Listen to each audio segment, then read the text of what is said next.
to wake you up. I'm good, man. Are you sure? Nope. No, I'm not. Phenomenal time last night. Our guy, the guy, friend of the show, Lost. didn't lose. I mean, lost. But didn't just lose. The conglomerate lost. So, I mean, he said, conglomeration, whatever. Orange Cassidy did. My goal is to not get gored by a guy wearing horns. He failed at that. He got wrecked. He did Matador for a while, though. Yeah, that's true too. But my guy got wrecked. Absolutely wrecked. But it was still pretty rad to start a friend of the show chant with the fellas last night. We did get a friend of the show's chant started. There were 5 or 6 people behind us that joined in on the chant. Relatively sure they had no idea why we were starting a friend of the show chant, but they were on board with it. For Orange Cassidy, for Chris Statlander, both friends of the show. Dude, you're in trouble. Why? Because your voice right now, you got 4 today now, and then 3 later, or is 4 later? Oh, it's 4 later. 4 later. So, 8 hours of live radio today. As I will be on the show on Wire to Wire without Cole Bryson today, but with the real Diesel. Maybe gargle your entire way through the cow pastures and things to get to where you're going, your destination. Maybe you'll have a little voice, by the time you get there. I'm looking forward to this evening's festivities. I'm looking forward to being out there. I was informed yesterday. Were you informed that if the wind is just right, you can smell cow patties? I've been there before. It's not that bad. It's not that bad. All right. I'm going to stop for now. For now. Give him 3 minutes. He'll be back. Tonight, Wire to Wire with Cole Bryson and Diesel, without Cole Bryson, with Rob Brown. We'll be live from Clemson. We'll be out there for camp. The Carolina Panther Fan Fest. Carolina Panther Fan Fest taking place this evening out at Clemson. There will be an event at Little John Coliseum, as there was the last couple of years running out at Wofford on Fan Fest Day. That will be at Little John. And then at Memorial Stadium at 6:30, they'll run a practice. And it's open practice. You can go in and watch the fellas put on the shoulder pads and the helmets. And pitter-patter, let's get at her. Let's have some fun. I'm looking forward to that tomorrow. It's going to be a blast. Tonight is going to be a blast. I was informed last night that one of our scheduled guests is Steve Smith. Steve Smith Sr. going to come by the show tonight. Pretty pumped about that. I'm pumped because. Sorry, I saw something trending. Yeah, no, I saw you. You got triggered there for a second. I'm not going to use it, so I'm just going to say it's hose for Harris.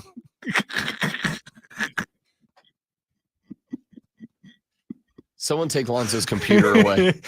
Someone take Lonzo's computer away right now. I mean, I want to click on it. I do, to see. Do it. See what happens. What's the worst that happens? It's trending. I'm clicking on it. Oh man, it moved. There we go. What's the worst that happens? How bad could it be on your work computer?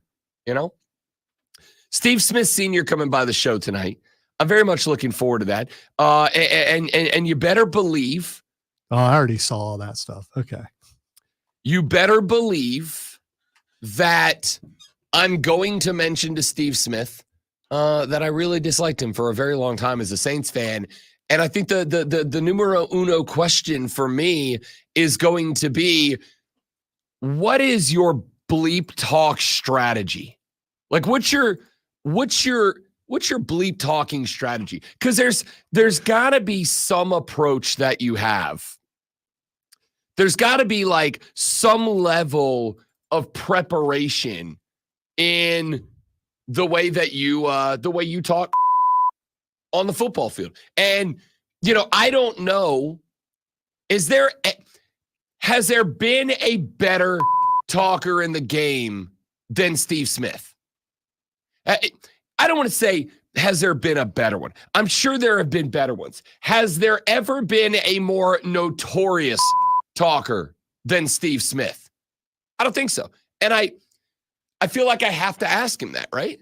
Like, as a Saints fan, I watched you get in physical altercations with my guys. What did you say to trigger them? What did you say to get opponents to get to the point that they would want to throw hands with you? Because I have to imagine that Steve Smith treats his talk the way that like a stand-up comedian preps a routine, right? Like I've never done full stand-up. I did in my younger, more formidable days. I did like open mic nights because there was a point in my life where I'm like, I'm going to try stand-up comedy. I think there's a point in most people's life in this industry that they want to try stand-up comedy. All right. So I thought, let me give this. I'll stick to this. I don't want to stand in front of people and talk. So no. I don't want to look at you when I talk. I can't see people when I talk. I tried it once, and I will tell you, lesson number one is you can't wing it. All right. Like, I thought I could wing it. I was like, I'll go in there. I'll do my Jerry Seinfeld thing. I'll just talk, observe. Hey, isn't it crazy how? And just do something like that. I'll riff with the crowd. I did one open mic night. It was one of the worst experiences of my life. You can't wing it. You should have, you know who could wing it, and you should have used his method is Don Rickles. So just make fun of everybody in the place. Here's the problem. You have got to have some level of rapport with the audience to pull that off. I've watched guys go up there and think that they're just going to like make fun of the people in the crowd and it's going to go over great. And one of two things inevitably happens. Thing number one is they go up there thinking they're just going to riff on the crowd, and the crowd turns on them so fast they never have a chance to get off the ground. Because if you don't build up some level of rapport with the crowd first so that they know you're funny and this is all jokes, then you just go out there and you look like a joke and a jerk. And once you've done that long enough that you're kind of known, then you can come out and put the audience on blast from the start, from the first minute.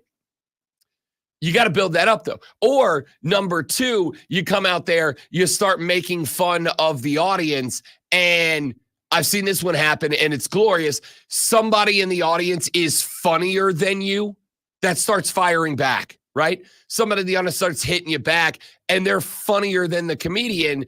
And when you know it, all of the sudden, the comedian's in the green room getting his $50 and never being heard from again. So my thought is, as somebody who gave a very, very, very short-lived stand-up comedy career ago once, there's a strategy to it. And I talked with guys who did it, like they do it. They travel, they go to bars and whatnot.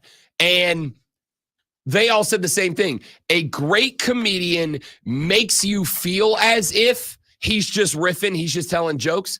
But the greatest comedians know every word they're going to say, why they're going to say it. They have an intent and a purpose until it's crowd work time. And that's why so few comedians do crowd work. And certainly even fewer are good at it. Because when you do crowd work, you never know what's going to happen. You never know what's going to happen. So most guys go up there and there's a script. They have a plan. They know the words they're going to say and why. And I have to work on the assumption. That when you are going to go out there and talk to other football players, you kind of got an idea of what you're going to say, right? Like you got something for every dude on the other side of the football field. So you don't think this is, and I hate to say this, but I'm going to anyway, short man syndrome? No, I think Steve Smith was one of the. He's a shorter receiver as far as that goes, and so I think it's low hanging fruit, as they say. I think Steve Smith. I think Steve Smith is just. There are some guys that are just good at talking, and I think Steve Smith's one. Short man syndrome. Which, by the way, you leave my short kings alone, okay? You leave it's short king summer out here in 2024. The heck does that mean? Leave my short kings alone. What have you been walking around with a bunch of short people? I'm tired. It is unnecessary to beat up on short people for being short. You spent time downstairs, didn't you? No, I did not. Although there's two people downstairs that are taller than both of us. So, I mean, yeah. I'm trying to think if anybody up here is. No. I don't think so. I think maybe I'm the tallest guy upstairs. Maybe equal. There's one that's close, but I think I got him by an inch or two. Probably. Doesn't matter. Leave my short kings alone, okay? Leave them alone. So I'm gonna go Steve Smith Sr.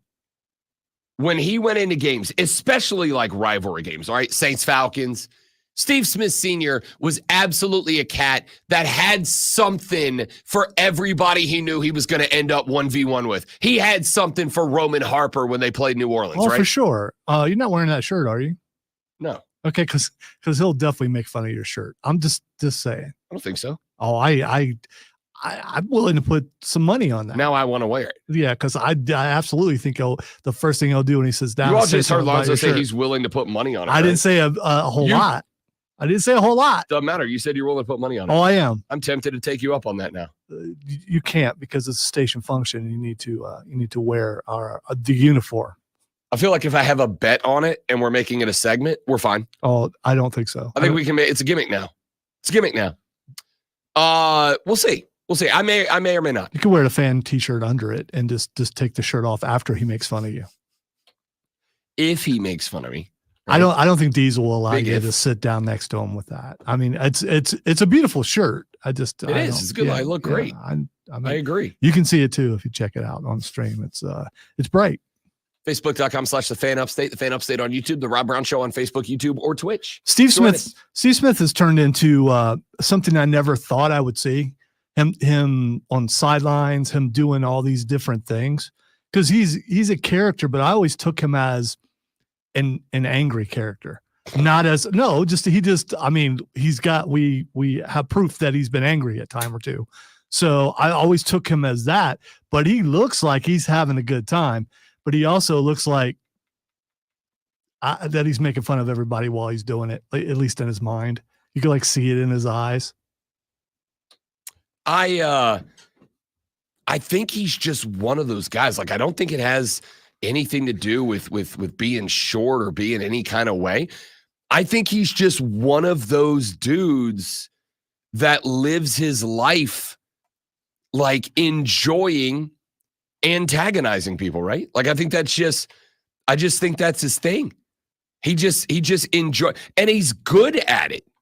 He wasn't good. Steve Smith Sr. was one of the best at it. And I'm interested to talk to him about it. Because I'm not a bleep talker myself. I'm not, all right. I'm kind, I'm compassionate. I'm loving, I'm respectful. I don't run my mouth. I don't run smack at people. But I'd like to try. Do you think Steve Smith Sr. will give me a couple of pointers?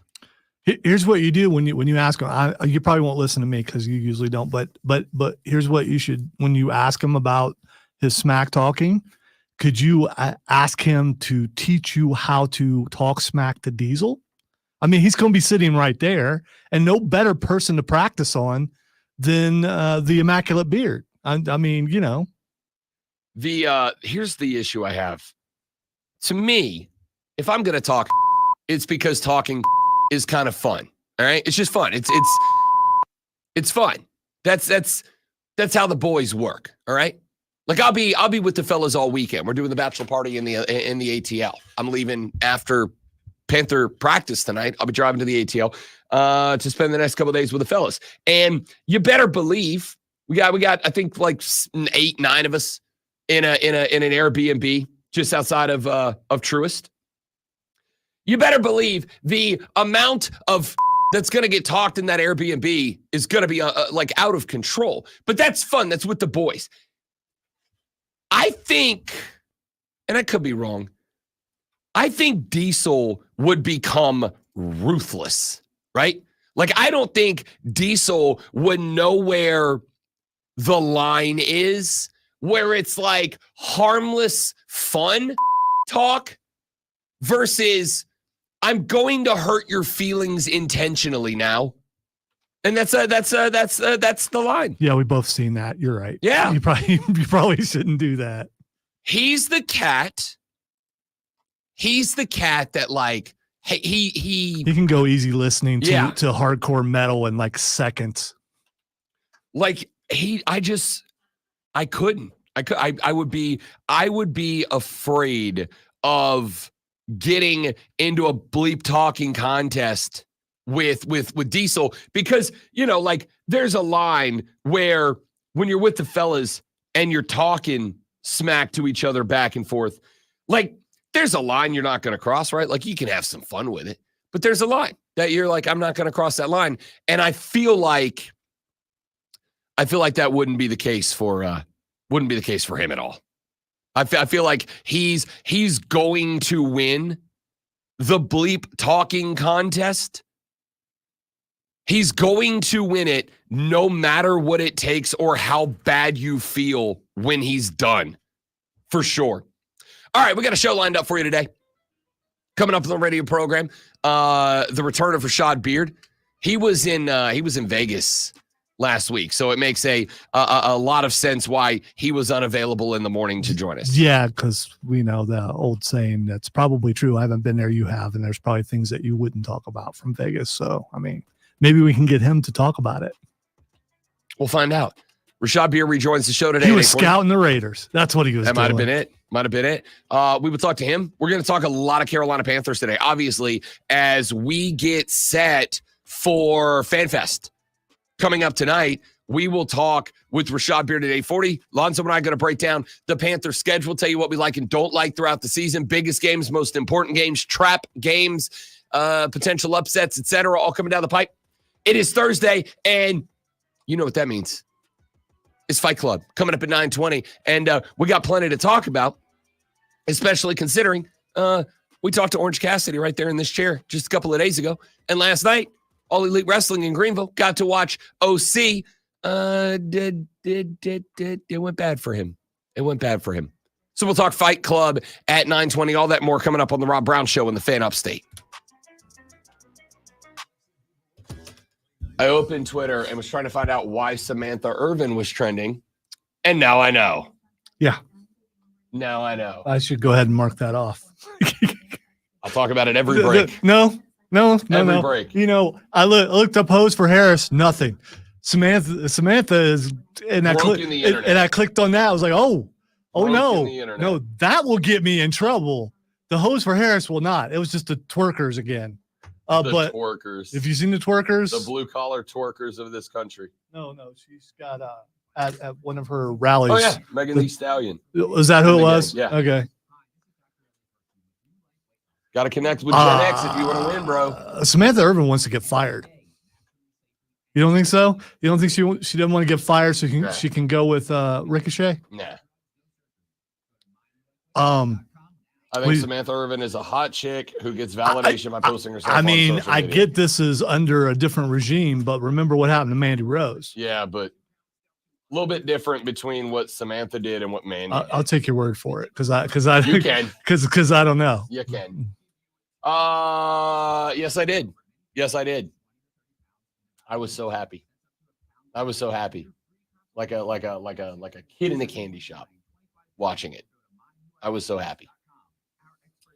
Okay. All right. I'm like, well, why did he just? Oh, he's still talking about that. Okay. All right. Deadpool? Oh no! I thought you went. Not Mandy Rose's OnlyFans. Dude, you didn't. There was no. You just responded to April. She said, "Did you make?" Yeah, but you should probably throw that in there before because you just suddenly went all and we were talking about Mandy Rose. I'm just saying. April asked if I made it to the movie yesterday. The answer was yes. I was like, "Ask her, and I'm going." And all right. So did he live up to what you wanted?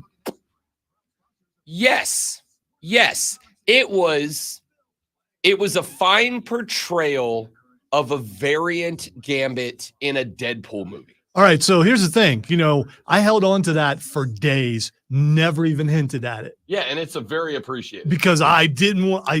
I was trying to get you to go though. Joey B was with us last night at the wrestling show, and he goes, I know you sometimes kind of ham up your emotions on the radio for the show. He goes, I think you were genuinely angry about that. And I was like, yeah, I was.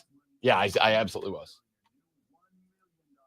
All the other cameos are really good too, especially the person who he supposedly has beef with all that time, who has said it was just a joke and a troll. I don't know if it was or not, but if it was, it's lasted for decades and it's hilarious that they didn't like each other.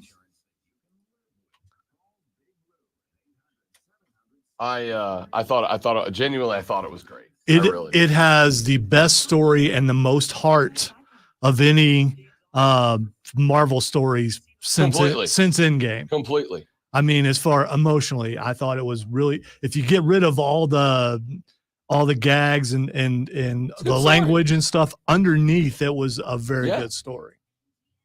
And to you come out, it's when you come out going, that was good. I really want to talk about it, but I'm not going to ruin it for the next person in line. Yep.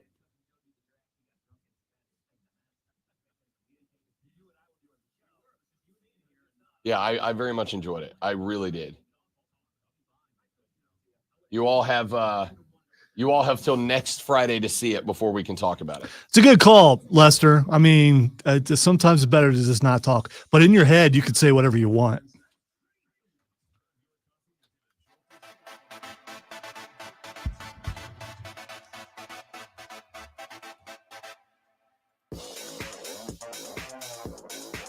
Rashad Beer coming up at 8:40, Fight Club at 9:20. So while I am very much enjoying the women's 4x200 meter freestyle relay, and I look forward to seeing hopefully the Americans pick up another medal here. Although the Aussies, they're doing those camera angles on purpose. You know they are. What do you mean? Showing how far behind we are? No, well, we're not in this. Showing the behinds. I mean, they're in skin tight swimsuits. I don't know what else you're supposed to do. I know the director's like, yeah, that's a good angle. Let's go with that. Well, I mean, it's not like it's any less. How do I want to phrase it? Skin tight when you show from the front. You know. But it's a compressed human body. What do you want? What do you want? Directly behind you could like show down the line all the people waiting to jump. Then you just got a row of butts. You just get all the butts. Not if you do it from a. Show that. What do you show? Their feet? That's weird for so many people too. Yeah, no. Rex Ryan will be losing his mind. A hip angle. I mean, a hip angle. Yeah, hip angle. Yeah, I don't see these elite level athletes and immediately run to butts like Lonzo does. Dude, all right. You look every time I look up, it's a different butt up in the screen. They're doing that on purpose. The Australians are out front in the women's 4x200 meter relay right now. But I'll tell you what I do need, Zoe. And I don't know if it is a possibility, but we need to look, because do you know what just started? Do you know what's underway today? Do you know what we are playing right now in Paris? Olympic golf has just went tee. We're underway. Olympic golf is here, boys. Been waiting. So now we got to, I really hope somebody's carrying Olympic golf. Cause it's Scotty Scheffler said, my goal for this event is to just go out there and have fun. Scotty Scheffler's winning this thing by 10 strokes. It's just, you can mark it down. It's official. Scotty Scheffler is about to get it done. All right, you couldn't handle all that back in your face, so here you go. We got golf. Yay! Matsuyama Hideki representing Japan, 6 under through 10. That's a good start for the young man from Japan. I love that. It's on Peacock right now for those of you that are at the house and maybe can't find it. It's on Peacock. Well, I got it on E. On E? Yeah. Genuinely? Is that what channel this is on? Yeah. Wild. He's carrying stuff. I usually don't put it on there because of the commercials. There's, but, I mean. The Louvre. I've been to the Louvre, actually. Have you? Yeah, I have. Is this when you were a young child? Knee high to a grasshopper. Yes. No, I was 15, 14, 15. Ooh, European vacation. Kind of. The fam went. We did London, Paris, Lucerne, Switzerland, Munich, Germany, back to London. And I'm going to tell you right now, I want to go back to Paris as a grown-up so bad. I want to go back to Paris as a grown-up so bad. You just quoted a song called Pop Music. I don't know if you knew that. But I don't think I did know that. Yes. I want to. The words are, I want to go back to Paris No. as a grown-up New so bad. York, London, Paris. Yeah. Anyway, could have swore he was in the front row last night. You haven't seen the TV part, but on the aisle for AEW, there's a guy with the same hair color, had a little bit of a look to him. Oh, there were a couple of dudes rocking the Bleach Blonde is back between Joe Hendry and Joe Burrow. If your name's Joe, I think you've got to go Bleach Blonde 2003 Eminem now. I think you just have to do it. Joey B's not on here yet. Is that a look for him since his name's Joe? I mean, I feel like I can make the joke because Joey B is an actual friend of mine, but let's just say no and leave it at that, shall we? I've only seen him once. What, does he have no hair? Is that why? Is that why? I would never do that on purpose. That's correct. That's correct. Olympic golf underway, live from Paris. Really, I'm excited. I'm excited. I love the golf as it is. All of the events, this is the thing This is you're what excited I'm about. very jazzed about. I've yeah. just changed it for you. I would rather appreciate watch it. the swimming relay. But What event was happening? the swimming relay? No, which one? There's 22 relays. Which one was it? The one that was on TV. Matisz Schmid from Germany, 500 through 13. All I can Hideki say, Matsuyama, I don't see any 500 through 9. Americans, dude. I mean, you know why? Because they just got done. Okay. Let's see. Scotty Scheffler's out there, 200 through 8. Jason Day from Aussie. I'm not doing it because I don't want to watch a bunch of non-Americans play golf. I Xander don't. Schauffele even through 2. Colin Morikawa even There through we 1. go. There's some USA. Not Bryson DeChambeau, though. Wyndham Clark, 2 over. Wyndham. Come on, man. 2 over through 10. You're the only American above par right now? Not. See, this is why we wanted Bryson DeChambeau. No disrespect to Wyndham Clark, but like, he's the weak link of this team. He just is. Y'all know I can't stand the Live Tour. I don't think the Live Tour should exist. I think we should get rid of the Live Tour, but not sending Bryson was a joke, man. Why are they not wearing like Olympic uniforms? They're just wearing the regular clothes. I don't know. I didn't get put in charge. That's not. Well, he is. He's got his Colombia shirt on. I think a lot of them are. I think there's just that they're like, they've got their countries on a polo. Like you can't spice it up too much. Golf just doesn't say Olympics to me. Why? It's one of the few sports that literally are worldwide. Everybody golfs. You cannot go anywhere without being close to a golf course. Throw some rugby up there. I mean, They literally already did that. Yeah, and I enjoyed watching. The American women won bronze, and it was spectacular. Well, now I'm going to have to pay attention to the show. Now you have to pay attention to the show. Welcome. Great to have you. Instead of the TV, because I don't want to watch this. No Americans up there. There are 3 Americans in this tournament. Scotty Scheffler is tied for 8th place right now. Wow. Like 8th place. There's 4 days of this. Wow. Yeah, 4 days, 4 rounds. There's a reason why it's on E. Yeah, because okay, whatever. I'm done with you. I'm done with you for this segment, but only for this segment. Because we got to talk Panther stuff. I can go home. Or at least go in there. No, you're off tomorrow. What are you talking about? No, I'm not. You're not funny. I'm a little funny. All right. So we got the Olympics going on right now. We'll do a check-in later. We'll do a check-in on the Olympic leaderboard later as item number 3 of the water cooler cheat sheet was, and shall remain through the duration of the Summer Games in Paris, France. A medal count. Americans still at the top of the medal count. Still nowhere near the top of the gold medal count. So let me ask you this question. I thought about this yesterday while I was bringing up the medal count. I should have asked it on yesterday's show. I'll ask it on today. Screw it. We're here. Do you have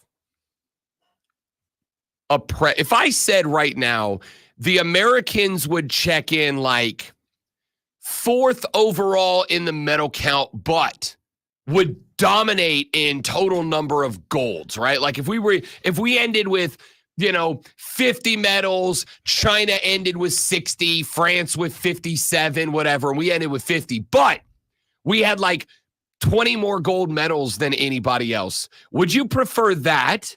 Or would you prefer having the top overall medal count, but we trail in gold medals to other countries? I think historically that's what it's been. I think there are a lot of times, especially recently, where we don't win the gold medal count.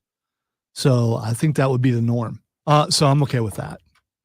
So just win the medal count overall. You don't care if it's.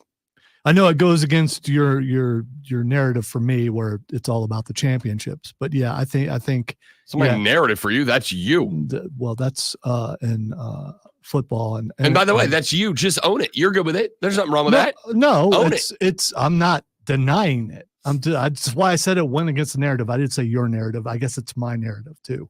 No, I'm okay with winning the overall medal count. Because you got 3 shots, and if you get a silver and a bronze each time, no, you didn't win the big one, but it adds up. In 2020, we won the overall medal count. We had 113 medals. Next up was China with 89. Japan, nope, excuse me, that's for gold. Look for overall. 113 was the overall win. China had 89. Russia, although they weren't Russians, Russian Olympic Committee had 71. 64 for Great Britain was the top 4. But we did win the gold medal count. We had 39 gold medals. China had 38. So we did win both in 2020. Let's go. You know what? Just because at this point I'm curious. 2016, we did the same thing. 121. Next closest was 70 medals overall for China. We had 46 golds. Next closest in the gold medal count was Great Britain with 27. I'm really excited that I'm wrong about this. It's cool. Screw it. Just do it both. Win the overall and the most golds. USA. Colin Markower misses a birdie putt that would have put him back to even par. He'll tap it in to remain 1 over through 4 at this point. I'll update you. Listen, I'm watching golf this morning, all right? Do you know how great it is that it's 6:33 in the morning, and not just am I watching golf, but I'm watching the most high-stakes golf ever? I'd rather watch equestrian. I don't know what to say to you right now. I don't know how to handle this. I don't know what to say to you. Don't say anything and just go to break. Olympic golf is amazing. We're going to talk more about it. It's my favorite thing. In fact, entire 7 to 8 o'clock hour, I'm just live play-by-playing Olympic golf just for Lonzo. He's not. I'd rather watch dancing horses. Come on, man. Come on. I kind of want that shirt. I kind of want that red shirt. Weeds. It's the rough, not the weeds. Oh no, those were weeds. Come on, those were weeds. Those weren't even. Look. That's not even wildflowers. Those are weeds, dude. Back after this on the Rob Brown Show in the Fan Upstate. Come on, you got to admit. I mean, that's not rough. Do they not have out of bounds in the Olympic golf? I mean, I don't know.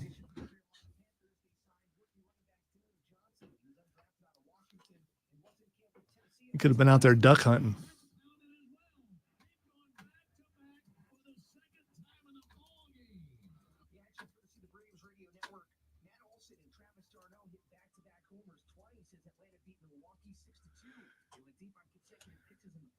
Well, just got the text from Rashad. He is unfortunately not going to be able to make it today. What'd you do, man? He said he's got to go into the office. Well, he has been on vacation for a month, so.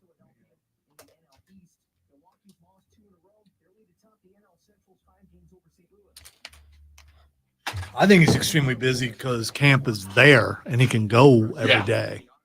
Well, he's also got a real job. He does. Which is important. Spy work is busy work.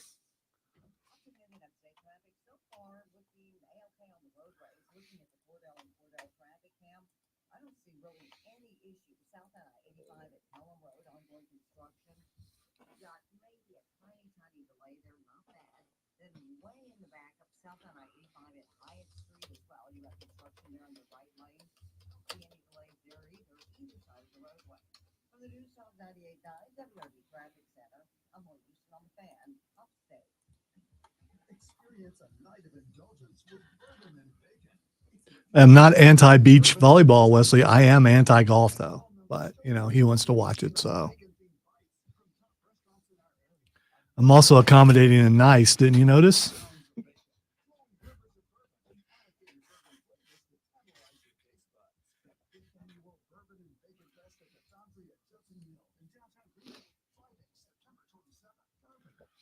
With St. Anne's bow to the whims of the talent. This is all golf the rest of the ride. At least his shirt is red enough that you can tell it's a USA shirt. I mean, you know. I really want one, actually. Yeah. Buy U.S. golf. It's shirt. very Ohio State red. I'm just, you know, it has a scarlet tint to it. Wait.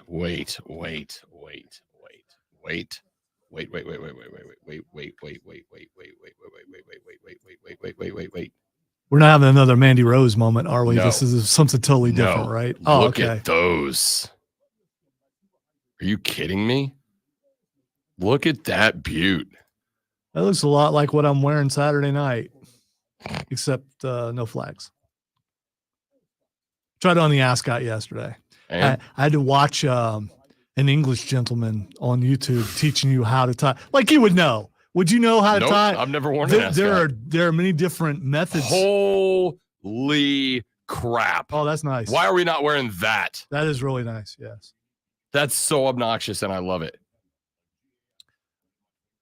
Just like tying a tie, there are many ways to tie an ascot. Unfortunately, my neck is really large. So the simplest way is the only way that I can do it. Somebody stop me from buying this $27 polo right now. Xbox called and said you shouldn't do it. You just stopped me from buying that shirt. No, horse racing's dumb. Oh, these are spectacular. Jacob wants to know if your shirt came from Target. It did. It sure did. Nope. That's a lie. This one came from Old Navy. And they're on sale. They were like $17. I got like 4 of them. Wow, Rob in an Old Navy store. My white never floor- saw that happening. I love Old Navy. Yes, we know. My white one with the wildflowers on it, also from Old Navy. Dude, you're a walking Old Navy commercial. Of course you're going to. You are. You are. I have like 4 Old Navy shirts. Yeah, guys of my size can't go in Old Navy. They won't let us in the door. Yeah, they can. They have these in like triple XLs. Do they really? Yes. You want one? I'll get you one. You want a Hawaiian shirt? I'll get you an Andy Reid shirt.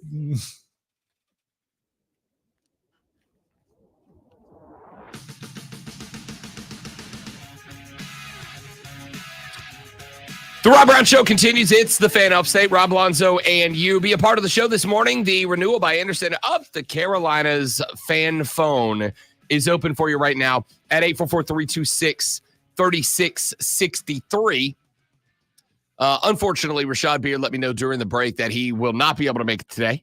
He is on, I was going to say on assignment, but I can't tell you that. He's got to work. He's got to go to the office today. M's got some new gadgets for him. So no Rashad today, unfortunately. We'll talk Carolina Panther football anyway, and let us do so right now, shall we? Let's take a look. I want to start. Let's just take a look at the Panther schedule this season. Obviously, preseason will start up a week from today for the Carolina Panthers. Preseason firing up next Thursday, 7 p.m., when the Carolina Panthers are on the road at Gillette against the New England Patriots. It is the Panthers in the preseason that will welcome New England's new coaching regime to the NFL. Then the next Saturday, they will be back home in Charlotte against the New York Jets. They will wrap the preseason up on the 24th of August when they take on Josh Allen, and the Buffalo Bills.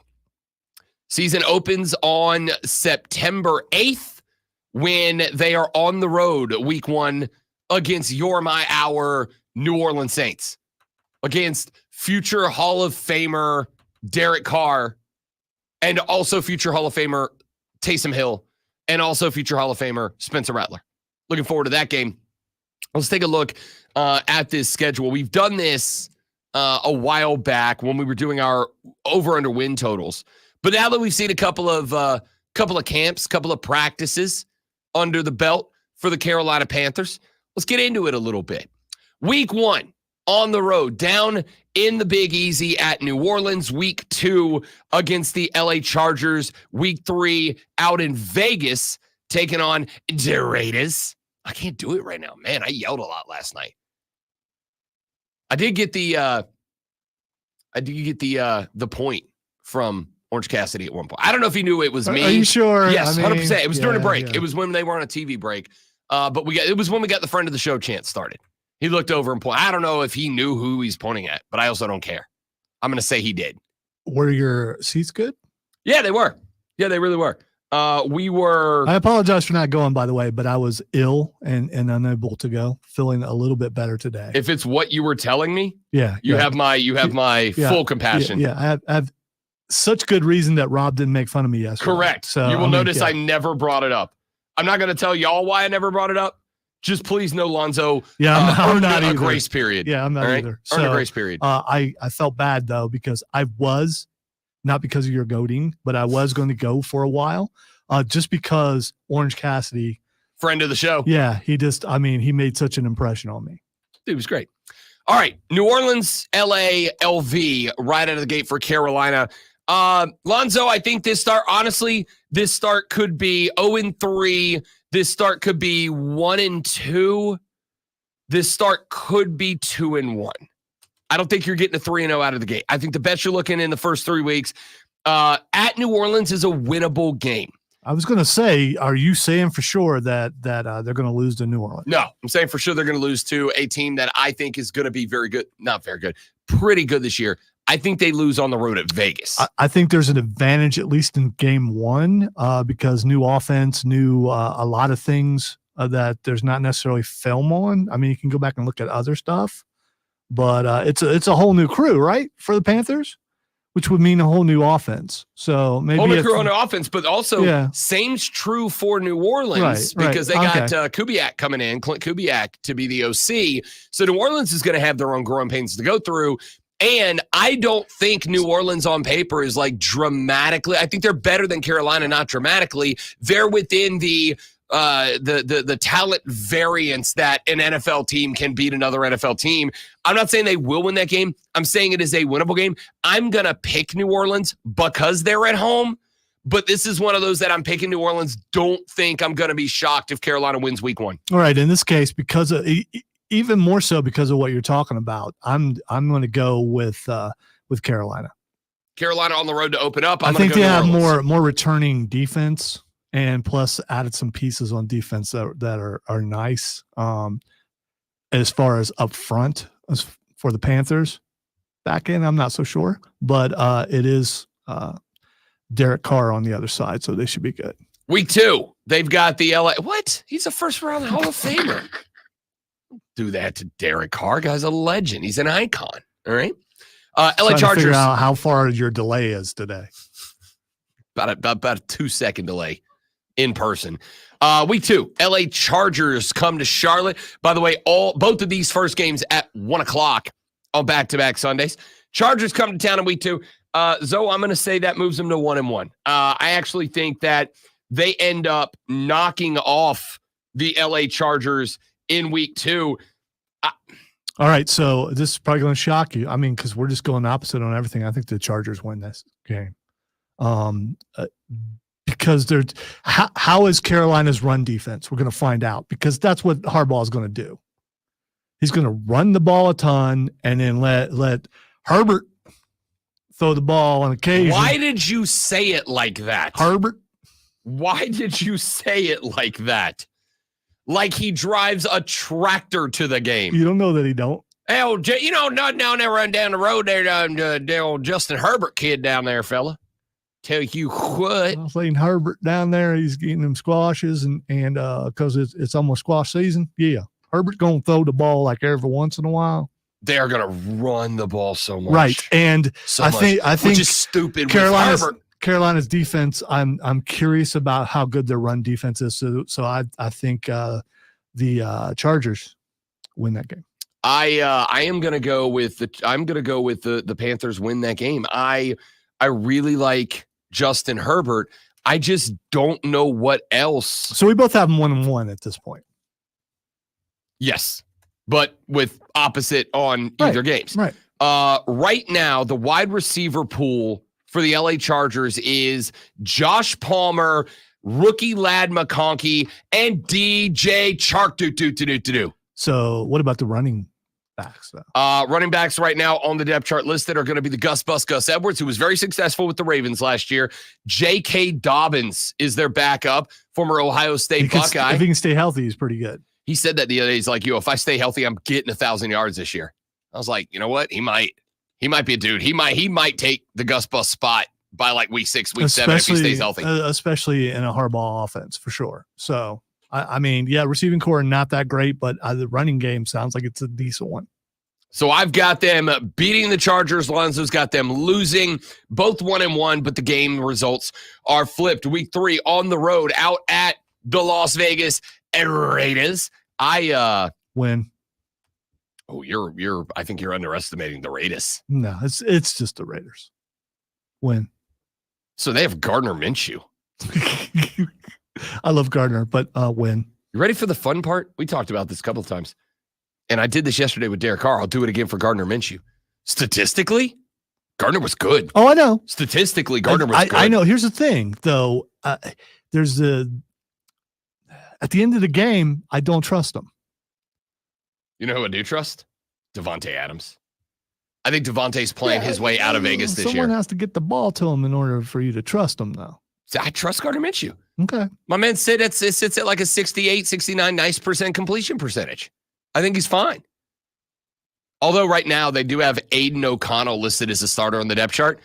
So you may not get Gardner against Carolina. They may still be trying to make Aiden O'Connell a thing at that point. The best thing, I get Devontae Adams, but if he doesn't have anyone to throw it, he's just basically running. But the defense is decent. So, I mean, there's that. If you can keep Crosby from getting to the diminutive one, then they win. If Max Crosby touches Bryce Young, Bryce might die. Yeah, but I think it's one of those things where... That's all due respect to Bryce. That's more about Max with 2 X's Crosby. Before he makes adjustments, he'll just be tackling air, and then he'll realize he needs to go down a little bit further in his stance. Why do I talk to you? Why are we friends? Oh, I don't know. If Max Crosby gets his hands on Bryce Young... Hey. By the way, if you see Max Crosby coming at you, those happy feet will return even if they are fixed.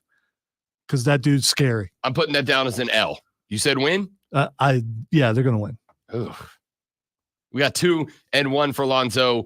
1-2. I think I'm fairly knowledgeable about the AFC West, and that's who they're playing in these games. Yeah, but you're putting it all on quarterbacks. The Raider defense is going to be right. Ugh. No, agreed. Oh, they're going to be nasty. Fun to watch unless you're playing them. Week 4, Cincinnati Bengals coming down. You know what? We might have to go to that game. We might need to go to the Bengals just to see the hair, just to see Joey B. Yeah. I mean Joey M.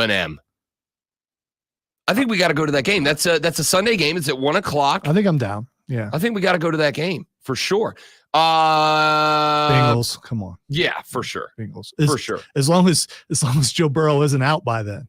That's also true. Yeah, unfortunately. You know what? Even if he is, I think even if he is, I mean they lost Joey B last year, and the Bengals were still pretty good after that. Yeah, because the team is a decent team around them for sure. Ja'Marr Chase, T. Higgins, receivers. Yeah, it's Mike Gesicki, like not a guy that blows you off the page, but like doesn't have to with the other two guys. Yeah. Week 5, I think, becomes maybe one of the games we got to pay the closest attention to on the road at Chicago. Da Bears. Carolina at Chicago is a very interesting game to me. We don't know what Caleb Williams is going to be. Hall of Fame game is tonight. We still won't know what Caleb Williams is going to be because he's not playing, which I hate a lot. No Caleb Williams tonight. We will see him in week 5 when Carolina's at Chicago that week. And I got to tell you, Zoe, I'm back and forth on this game because no, I'm not. Chicago's going to win that game. Who's the coach for Chicago? Eberflus. I'm going to ask that every day because I asked it Eberflus. yesterday too. Yeah, Panthers win this game. Wide receiver core for the Chicago Bears. Talent position. Oh, I'm aware of how good the wide receiver core is, but I am not sold on the quarterback. DeAndre Swift at the running back spot, backed up by Khalil Herbert. DJ Moore, Keenan Allen. DJ Moore, by the way, the highest paid Chicago Bear of all time now. Keenan Allen, Roma Dunze, DeAndre Carter's in the backup role. Cole Kmet is the tight end. And they put together a pretty decent offensive line. The only way Carolina wins this is if they go score 35 points in this game. We'll see. We'll see. Again, I don't trust the quarterback choice. I definitely don't trust the coach. All right, so we've got us through. So you're putting that down as a Carolina win. I am. Through the first 5 games of the schedule. And we will every other segment or so, we'll get back and do another set of games through the first 5 weeks of the season. I've got Carolina at 1-4 to start. Lonzo's got them at 3-2 to start. I've got them falling to New Orleans on the road, beating the Chargers at the house, losing to the Raiders on the road, losing to the Bengals at home, losing to the Bears on the road. Lonzo's got them beating New Orleans on the road to open, dropping one to the I almost said San Diego again, LA Chargers in week 2 at the house, beating the Raiders in Vegas. Look, you have them perfect on the road and 0 in the house through 5 weeks. There are no home games right now until you start getting the home crowd show up. So there's really no difference. I know we're gonna get a biased answer from him tonight, but we're having Anish on tonight too. I love Anish, great dude, good call. We're gonna have Anish on tonight, and I'm going to ask him: do you think that the crowd will be a factor? Or remember last year when in week 1 and 2, when BY was making the debut, Bank was hard to get into. And then it just Then you could get in for like $5 by the end of the season. So Yeah. I mean, or was it like $2? I can't literally remember. you can find them on their website for like $3.75. Yeah. So And probably also on the ground if you looked hard enough. it will probably take a while to. They're gonna have to win some games to get some people back in the stadium that are actually Panther fans. Yeah, I think they'll show up in weeks 1 and 2, and then it's just a matter of can you keep them? Can you keep them? Excuse me, I should say in weeks 2 and 4. Yeah, not enough of a crowd to be a factor, period, because people just aren't showing up to Panther games. We'll see what happens this year. It's a brand new season. But if he gets out there and they get out there and play a little bit of the same that they did at the end of last year, people just ain't gonna come up and watch. That's fair. That's fair. All right, so I've got him 1-4 to open the season. Lonzo's got him at 3-2. Here's what we're going to do. Take a break. When we come back, top of the next hour, as always, Water Cooler Cheat Sheet, top 3 sports stories you need to know, including a breakdown of yesterday's Team USA soccer win over Aussie. I'm not doing an Outback commercial. I love the food though. I really do. We try to go there once a week when we can, but I'm not doing it without getting paid. Ready for a shocking revelation about Rob Brown? You should go. I've never been to an Outback You Steakhouse. should go, man. I've never been. I feel like because if I want a steak, I just go to a local steak joint. It's not a shot against any chain steak joints. It's just I go to a local steak joint. I get it sounds elitist. It does how you're saying that. You may not intend for it to be that way, but it's For the record, I didn't intend it. I also don't care if it is. Okay, that's what I thought. Don't Which care is if what it is. exactly what an elitist take Never. would be. Never been to an Outback. All right. You should give it a shot. Water Cooler Cheat Sheet when we come back, including a breakdown of the U.S. women's soccer win over Aussie, oi, that sent us on to the quarterfinals against Japan. The Team USA men's basketball win over South Sudan to rectify the 1-point win in the tune-up matches and more. All of that comes after Lonzo flashes you. All right, it's never going to not annoy me when you do that. U.S. swimmer Katie Ledecky won her 8th Olympic gold medal and 12th overall medal with a dominant victory in the 1,500-meter freestyle swimming's longest event of the Games.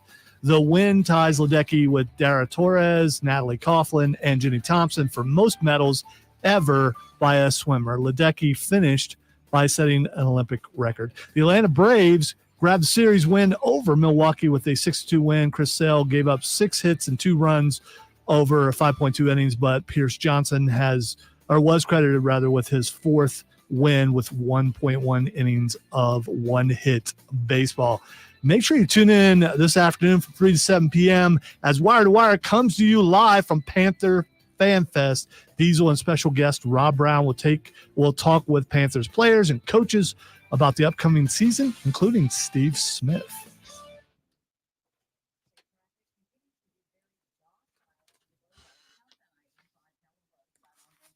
Docile out there. Ain't nothing going on the road. I don't believe it.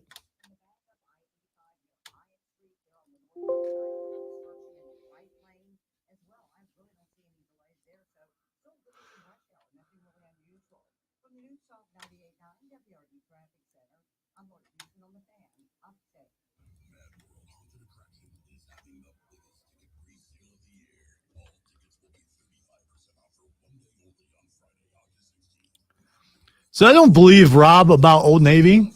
I do think if I went in there, I probably wouldn't find anything, but I do believe that there's no way they have stuff my size. I guess I could go in there and pretend like I'm shopping for someone else. Like going to get some school clothes for my granddaughter, which, we've been doing some anyway. So maybe that's my way of going in there. I can just walk by the dude's clothes a little bit and check out sizes. Like, oh, look, there's a shirt that I might like, and just see if they actually have some. But I don't. I feel like I'm being tricked into going into Old Navy just so people can make fun of me.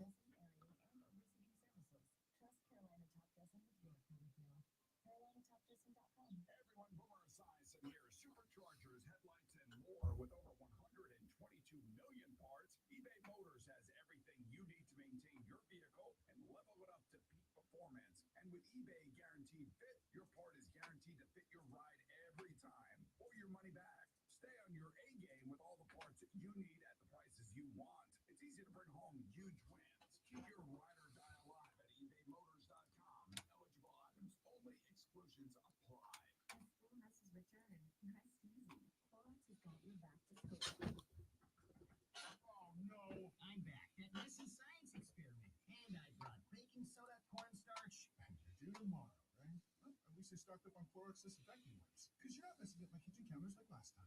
Ooh, smart. Can I need food coloring? Off to the store you go. Stock up on Clorox disinfecting wipes that clean 3 times better. Clean paper towels and kitchen pieces like this is directed. Your morning jolt of sports.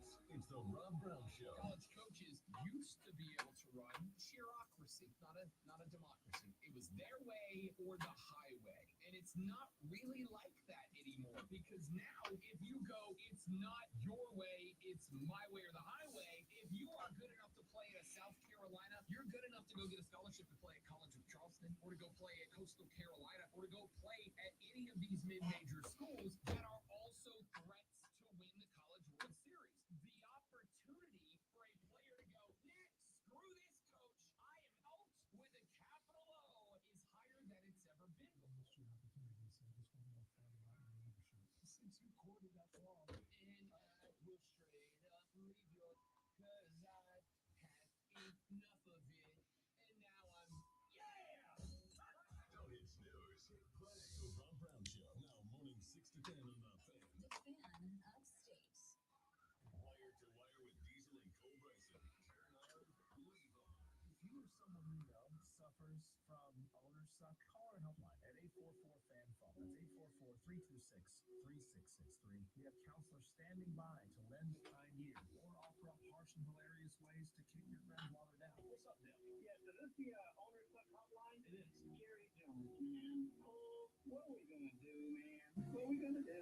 2 years ago when you were drafting on that yacht, why didn't someone just drill a hole bottom of that thing like they did on that one Liam Neeson movie. I mean, Bill Parcells is like barely over 500. Jason Garrett was a 500 coach. It's been mediocrity. We did nothing to bring it to team. We didn't even call Derrick Henry. Why did we not call Derrick Henry? I know. I agree with that. Wire to Wire with Diesel and Cole Bryson. Turn on, leave on. Afternoons 3 to 7 on the Fan Upstate. Jim Rome in the jungle. Man, you thought the regular season sucked. How about that first weekend of the NBA postseason? Like, we waited all year for this? Look, I'm not going to sit here and tell you that was the greatest opening weekend of the NBA playoff basketball ever. In fact, you know what I will tell you? Is that was essentially, how do I put this? I want to be very diplomatic when I say this, and I want to be very respectful. But if I had to say it, that first weekend was straight ass. And I will ask no one in particular, no names mentioned, Commissioner Ears. We had to sit through the entire boring ass regular season to get more of exactly the same on the big stage under the bright lights. Seriously? Other than last night's Thunder Hell's Till, could the rest of these games be any less interesting or any less better? Please stand by. We are having technical difficulties. I mean, it's obvious what the difficulty is.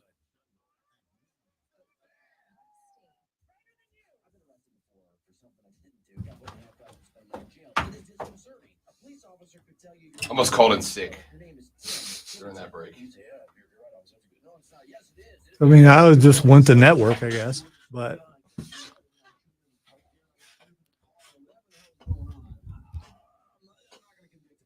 statement that the police officer put out, who is the arresting officer of the charges that have now been dropped, is so obnoxious. Tom sent it to me yesterday, and I wrote back, can't wait to read this bleep exclamation point. When this news broke, we were on the air, and I said this could be either thing. And a bunch of guys and a bunch of law enforcement fans got mad at me. By the way, I'm a golfer, and I got family in law enforcement, so chill out, everybody. It could have been Scotty Scheffler lying, Rich dude, not telling the truth. It could have been a police officer lying. It happens. I got a bunch of loved ones who are great police officers. This wasn't one of the great cops. So Scotty Scheffler, charges dropped, good for him. Brighter than you. Brighter than you. Weekday 10 to noon on the Fan Upstate.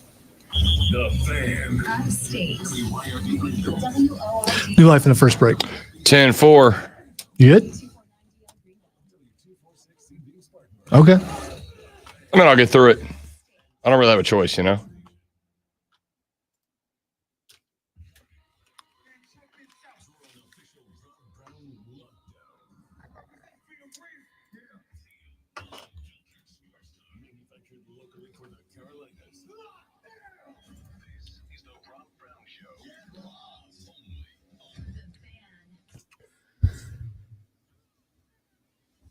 The Rob Brown Show back on your radio. It is the Fan Upstate. Welcome in, ladies and gentlemen. Rob Brown, the Great One Lonzo with you this lovely Upstate Thursday AM. Programming note, couple of things to let you know of. Number one, unfortunately, Rashad Beard unable to make it today. We'll get back with him next week. He asked if we could go to tomorrow. Programming note number two, no show tomorrow.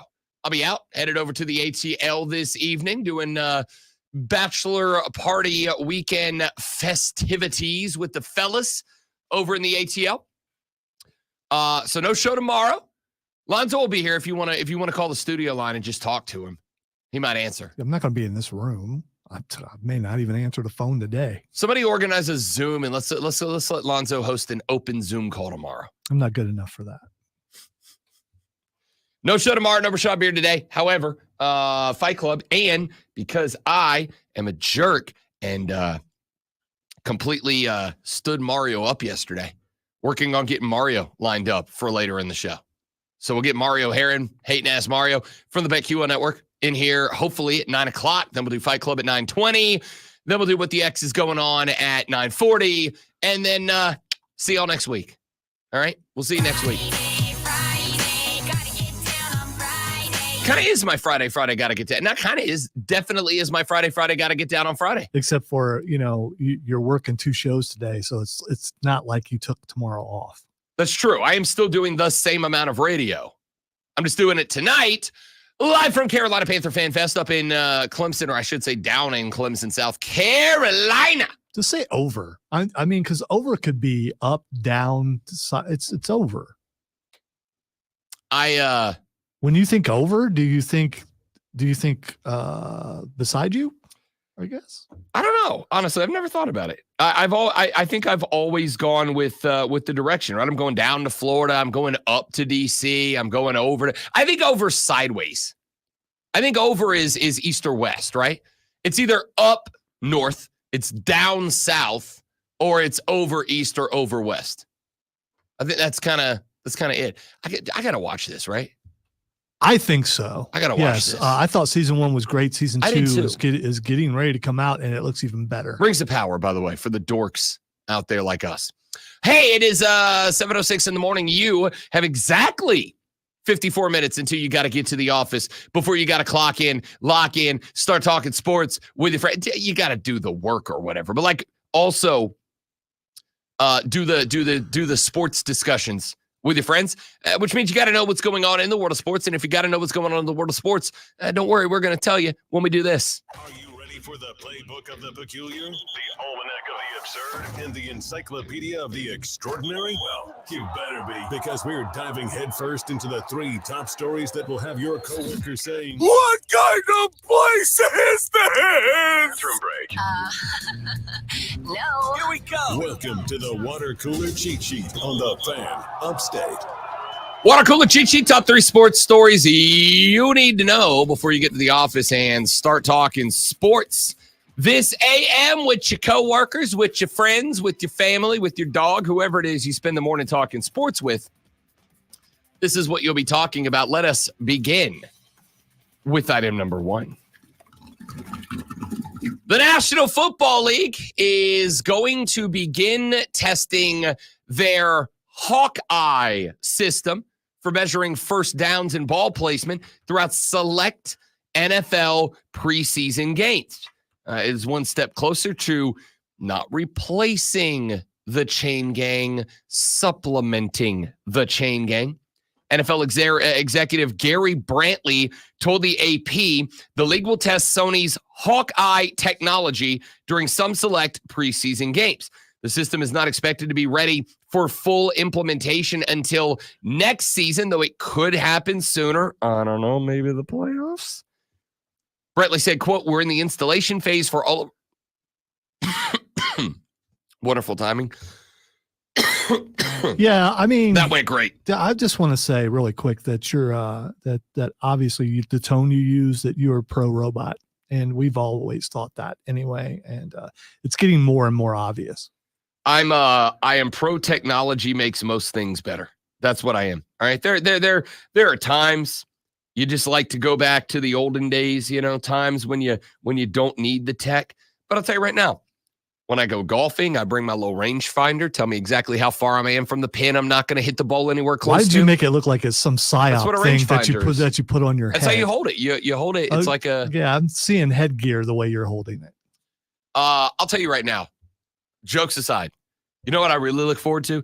I look forward to the day. Remember when Google ran out the Google glasses a couple of years ago? Like the AR glasses, right? Yeah, how many people have those now?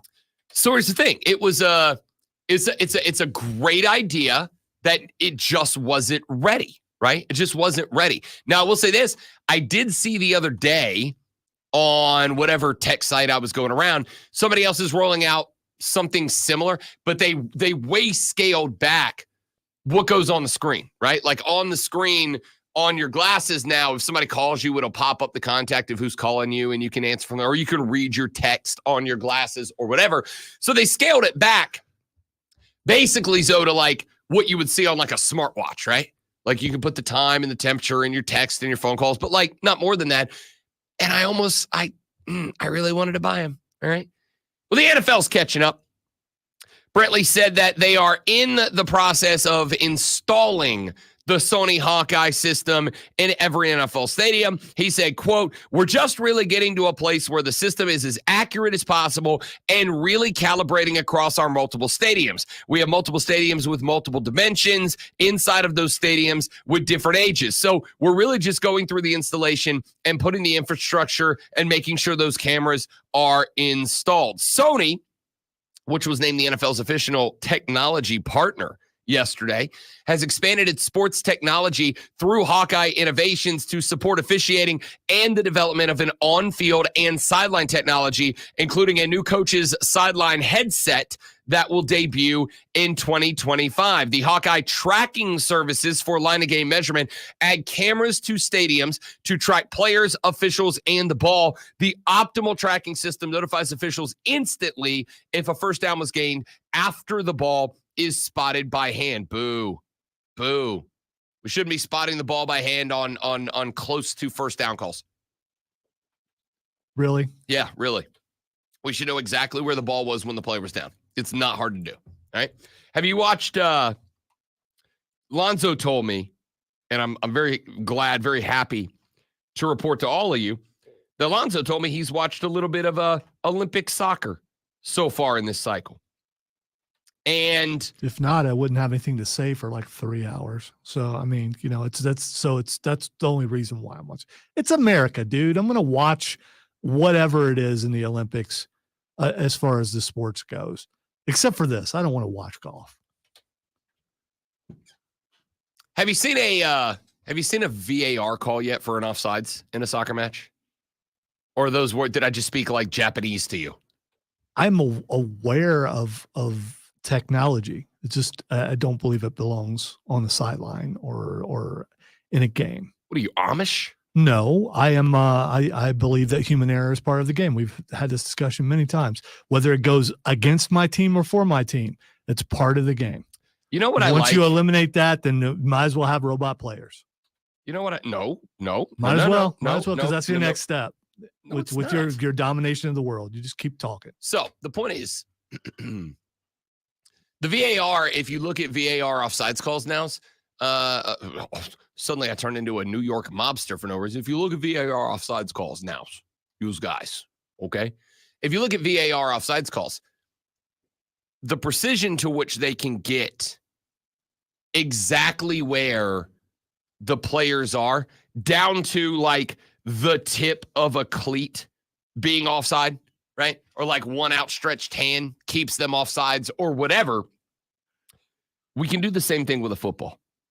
Should a running back who runs into the middle of the defensive line, should he not be credited, or should the defense, if they stop him, not be credited with the ball being marked at where the ball is down?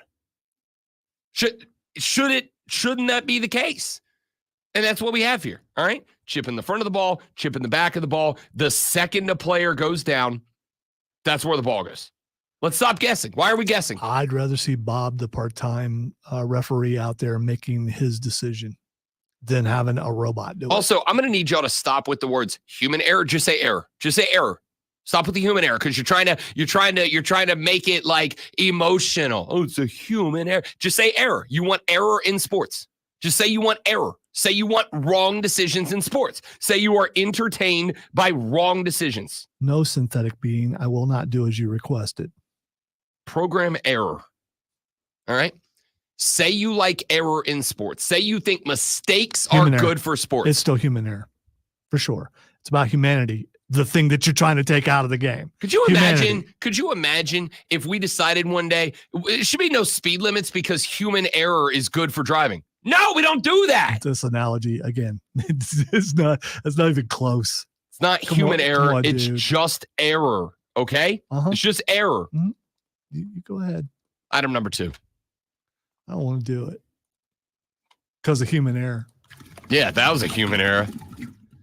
103-86, the United States knocks off South Sudan yesterday in a little Olympic basketball. 18 points off the bench for Bam Adebayo, who got 21 minutes of action because Joel Embiid did not play. Makes sense. All right, we didn't have Tatum play in game number 1. Embiid draws the short straw to sit this one out, which is interesting because South Sudan is it's a lengthy team. It's a tall team. So to not go to Livingston or whatever that guy's name is, he played yet? Livingston? You You mean Tyrese Halliburton? Yeah, that's him. Livingston. He's forgotten. You know, Livingston. human error again. What can I say? Human error. What can I say? I'm going to start saying that every time I screw up on the air. I'm going to be like, human error, boss. You can't get mad at me. It makes the games better. Doesn't it make it better when people screw up? I wish you would. I wish you would do that. I don't think you will. I might, though. Correct. Bam Adebayo, 18 points off the bench. He got 14 from Kevin Durant. LeBron James added 12. You got 10 from D-Book. Now, I have to do something. Alonzo's already laughing because he knows exactly what I'm about to do, and it pains me. Oh, wait till in you my hear heart. how. And Lonzo, Wait till you hear how I reworded the story right there. Lonzo is about, ladies and gentlemen, you are about to see more joy and happiness out of the great one than you've seen since like his first child was born. I would okay? get binky sounds, but people would think it's something else, so I can't do that. Because we have a sick audience and a sick person across from us. Yeah, I would laugh at that a lot. My guy, Steph. I don't know if the dimensions of the international floor are throwing him off. I don't know if he's still jet lagged from the flight over. I don't know what's going on with my dog, Steph. 1 of 9, 0 of 6 from the floor. Not a good, no, in fact, scratch that. Not a good night. Real bad night for Steph Curry last night. 0 of 6 from deep, just 1 of 9 from the floor. Hit 1 free throw, 3 points, 4 assists, 1 rebound on the night for Steph Curry. I gotta tell you, I think Drew Holiday gets the start in game 3, right? I think you got, I don't want to say it, but I think at this point, if I'm Steve Kerr, I think Drew Holiday's drawn the PG1 assignment to start. Will next he game. do that to his guy? I don't know. Dude, I think there's a point, and I hope this is a sign of things to come for next season. It's not. It's still Steph Curry. He had a bad game. Is it? Is it still him? It should. How many bad games has he had? 1.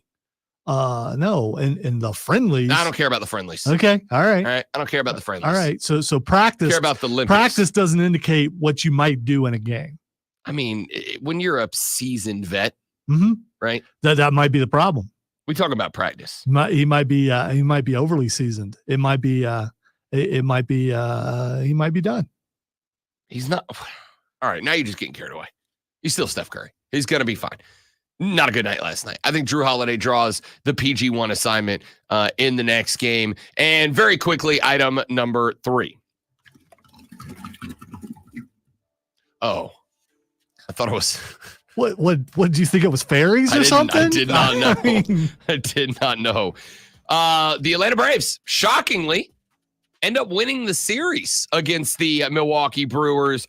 2-1. They get a 6-2 win last night. Chris Sale came out, 5.2 innings pitched, gave up 6 hits and 2 runs, 6 Ks before getting the early hook. Pierce Johnson was credited with the win after going 1.1, allowing just 1 hit and K-ing 2. But it was Travis d'Arnaud and Matty Ice Baby Olson.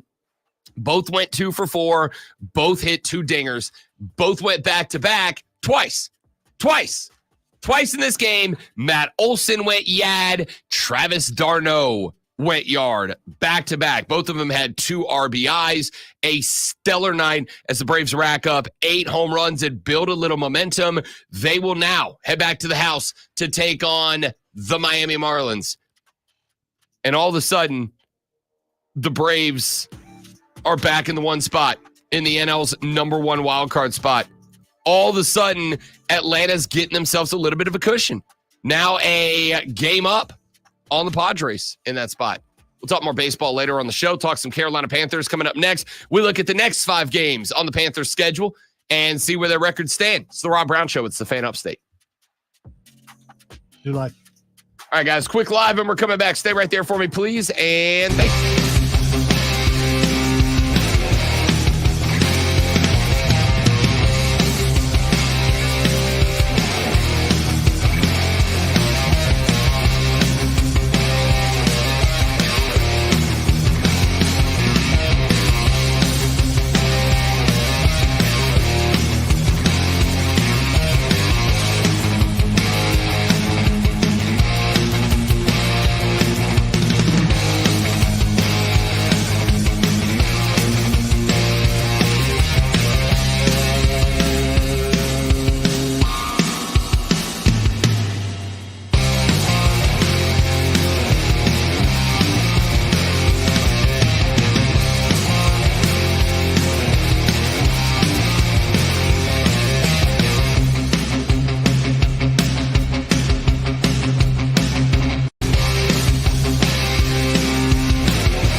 was your go-to destination for nonstop entertainment. Play for fun and play for free at ChumbaCasino.com. No purchase necessary. VGW. Steph with the Draymond Green stat line.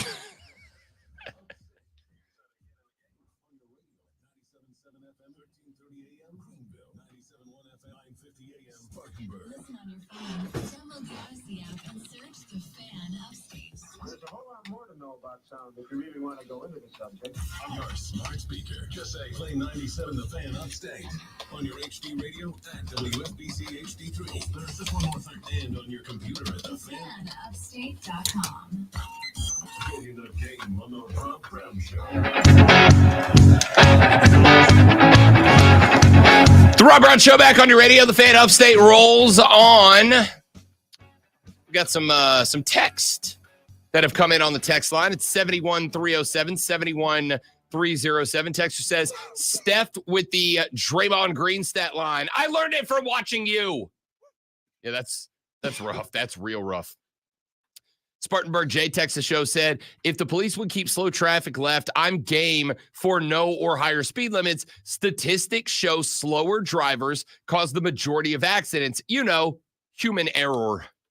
Thank you, Spartanburg That's J. true. I think also statistics show that drunk drivers cause, Not the majority. It wouldn't surprise me if it's the majority. I wouldn't be surprised if it's a statistically significant number. But yeah. Yes, slow drivers, and I'm gonna go on the record. So how fast are you wanting to go in the? You give me 90 lane? on the interstate. Give me 90 on the interstate. I mean, people are doing that now, and last time I checked, that's not the speed limit. No, it's not. It's saying it Right. should be. So I'm not saying that's what I do. I'm saying that's what I would like it to be. So a guy who's, let's say a guy's doing 70 in a 65 in the left lane. That's too slow for people. I mean, I'm just saying you get 10 over. You get 10 over. Do That's you? all I'm saying. Yeah, Do you you? get 10 over.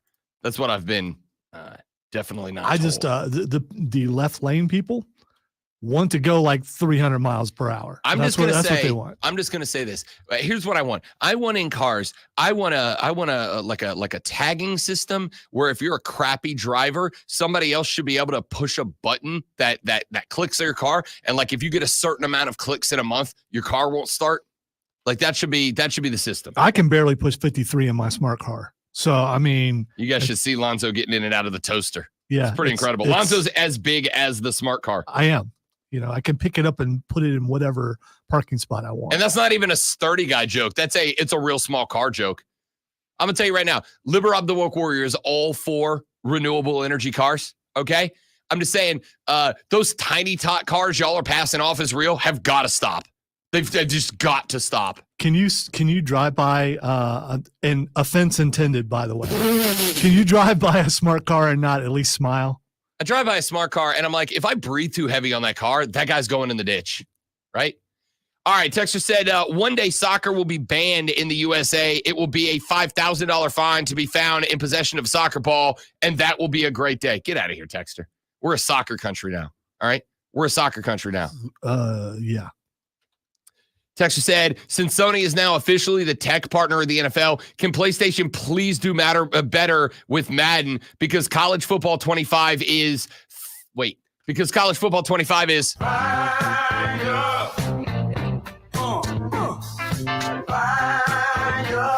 What team are you playing with on that game, Rob?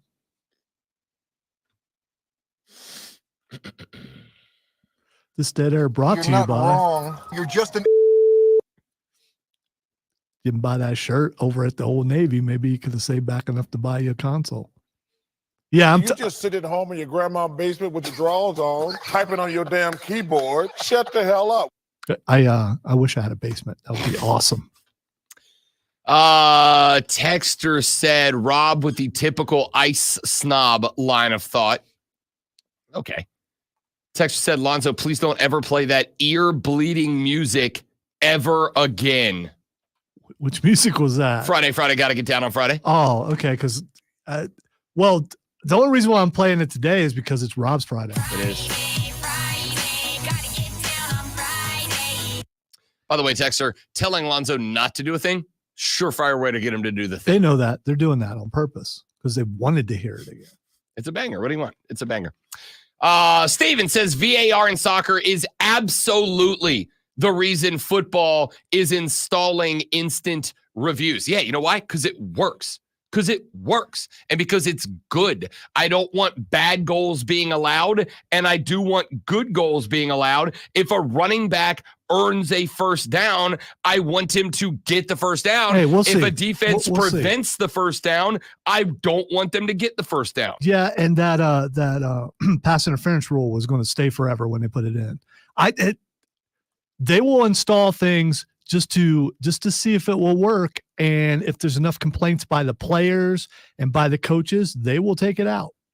I still stand on my business that the pass interference replay rule was intentionally sabotaged.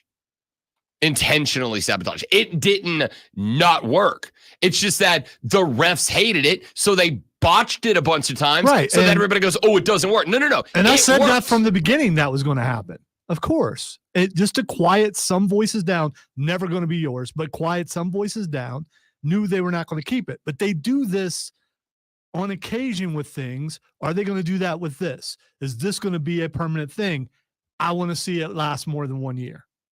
What I want to see is them do it the right way. Instead of having a bunch of soft-ass referees go, "I don't like this, so I'm intentionally going to do a crap Some job of those at guys it." are in really good shape, so I don't know why you're cracking on them. John Rahm out here dropping darts. The flop shot in from 27 away to get the eagle. Wow. Atta baby. Wow, you just chair popped about golf. Yeah, when a guy hits a great shot, he hits a great shot. Sorry you don't understand the art that is the game of golf. I've played the leisure sport before. It's not really a sport, it's a leisure activity, but I've played it before. It's absolutely a sport. I could be good at it if I wanted to. Do you agree with Diesel's line of thought that if for something to be considered a sport, it has to have defense? Do you subscribe to that? I think it has to have collision. Collision. Yeah, but that's me because I'm violent. Lonzo's a teddy bear. An absolute Oh, teddy I'm bear. a raging fire inside.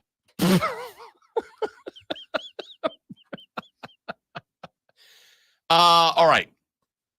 I have a raging fire inside. The replays will work if we use them the right way and don't allow the referees to internally sabotage these things, which they absolutely did with the pass interference And replay rule. they're going to with this also, because if it's very effective, it makes them look bad. So of course they're going to try to sabotage it. I think that's just human nature. Well, humans are dumb. All right. Well, some of us are. Humans aren't dumb. Just let it work. Your job gets easier, Mr. Referee.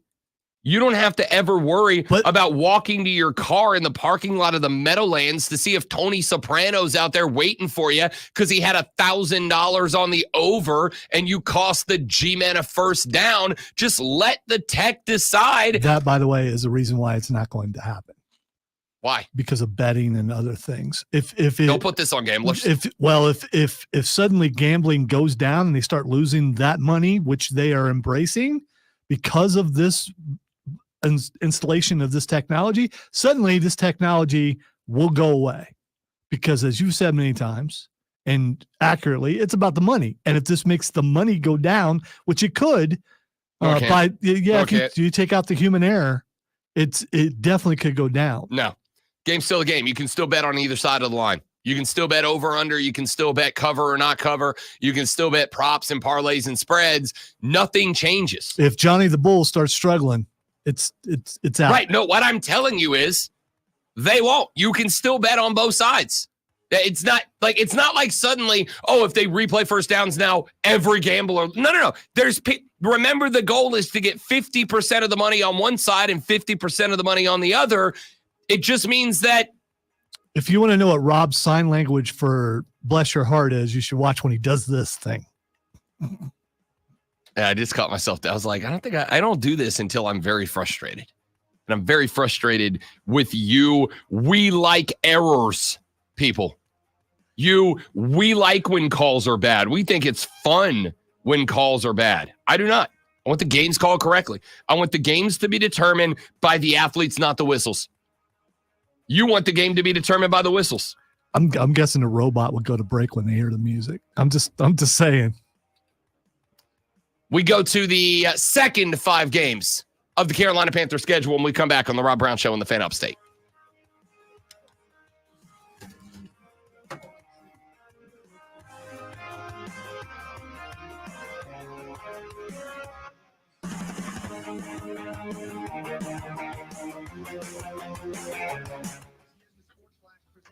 That is what's up.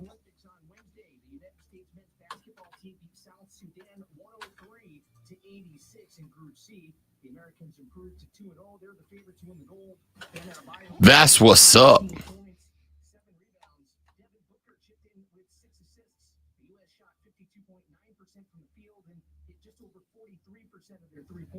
They win all but seals Team USA's spot in the knockout stage tournament. South Sudan needs to win in their group stage finale against Serbia to move on to the knockout round. The U.S. men take on Puerto Rico Saturday. Major correction was coming. You went. Oh.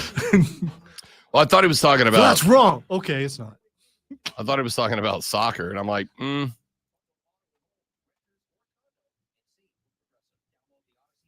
Nah, he doesn't give soccer scores. I believe it's a company mandate, or at least a station mandate.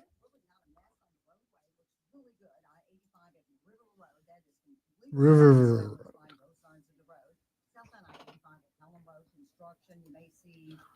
Little bit of a back if they're not bad. Going down I-85 at Hyatt Road. We want Bill. We do want Bill.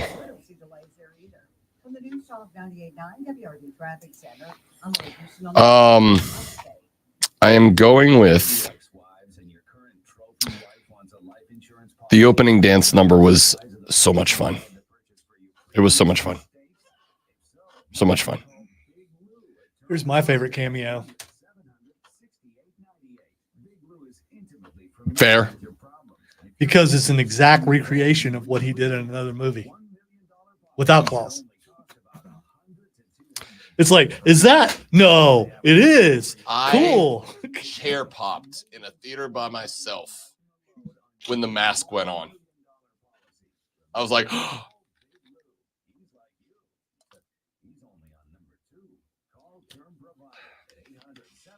and I got a little emotional at the Gambit. I thought Gambit was great, but Gambit was I good. mean, especially when you look at the spoiler alert. Yeah, but you already said that earlier.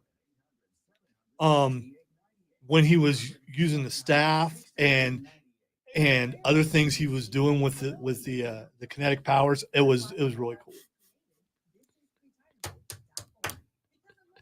I didn't know my daddy.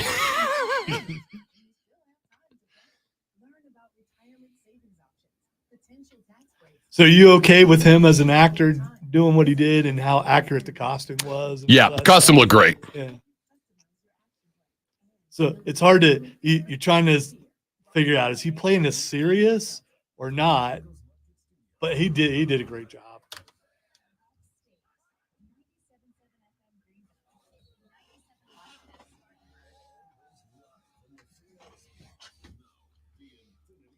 I still wish Lady Deadpool was Taylor Swift, because I thought that would have been awesome. As I said, maybe in some theaters it was her, and other ones it was Blake Lively. What if they did release it with 2 cuts? Yes.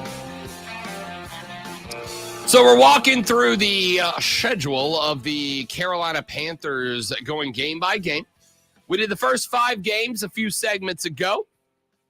I have got it broken down this way. I'm going to give Carolina a loss in week 1 on the road at New Orleans, a win at home in week 2 over the Chargers, a loss on the road week 3 at the Raiders, a loss at home in week 4 against the Cincinnati Bengals, and a loss on the road week 5 in Chi-Town in the Windy City. That's a 1-4 record to open up for Rob Brown. The great Malonzo goes win-loss, win-loss, win-loss, or win-loss, win-loss, win through those same 5 games for a 3-2 opening record. Let's get to week 6, October 13th. This team is at home against the Atlanta Falcons. And I think what I did when I was drawing up my win-loss record, Lonzo, I gave Carolina a win unintentionally and recognized that after I wrote out the records unintentionally.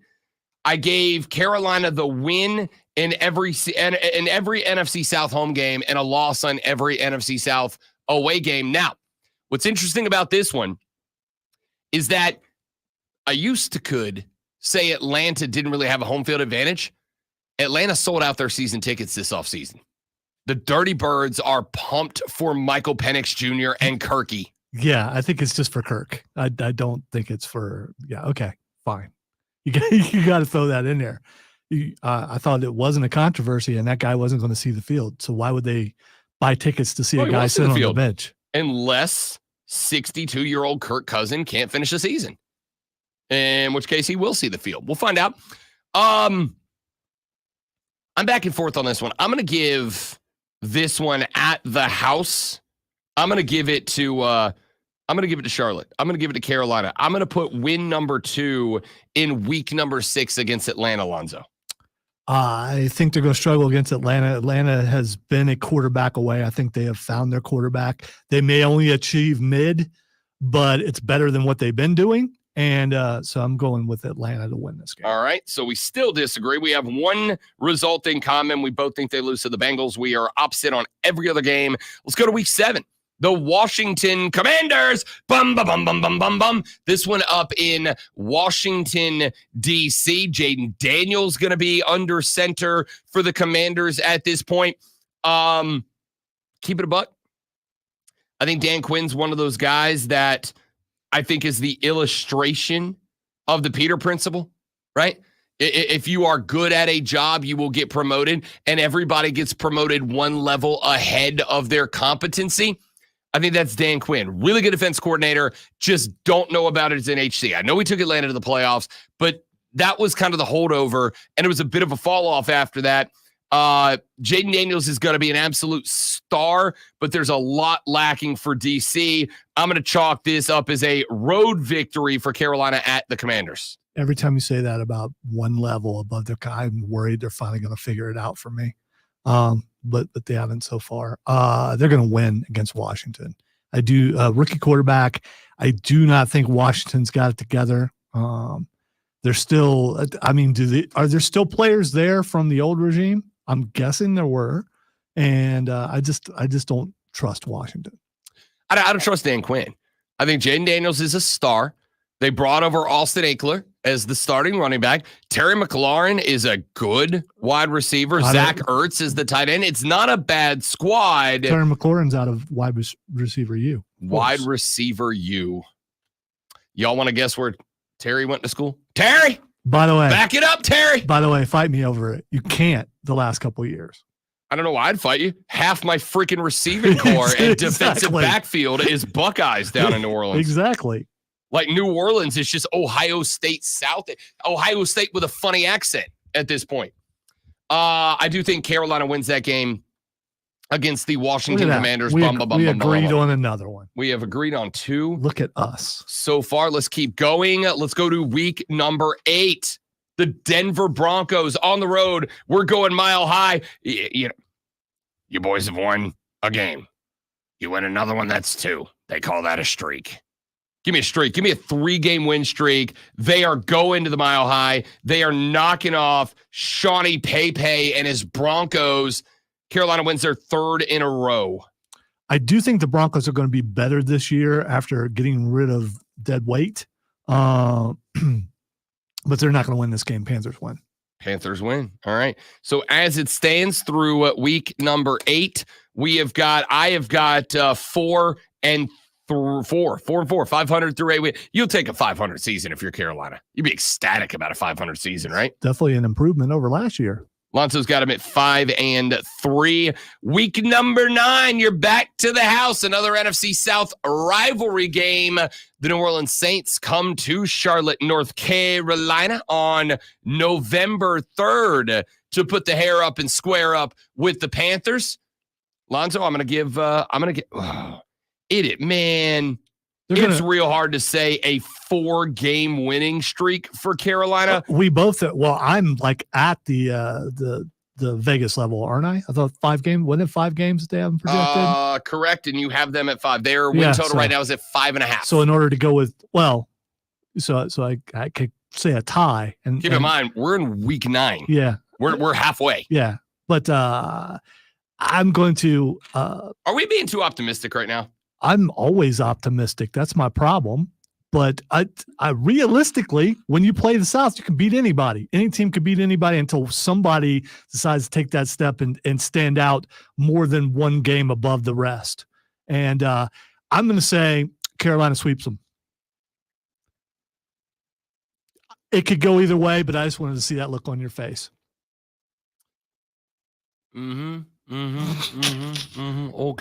Okay. We'll see.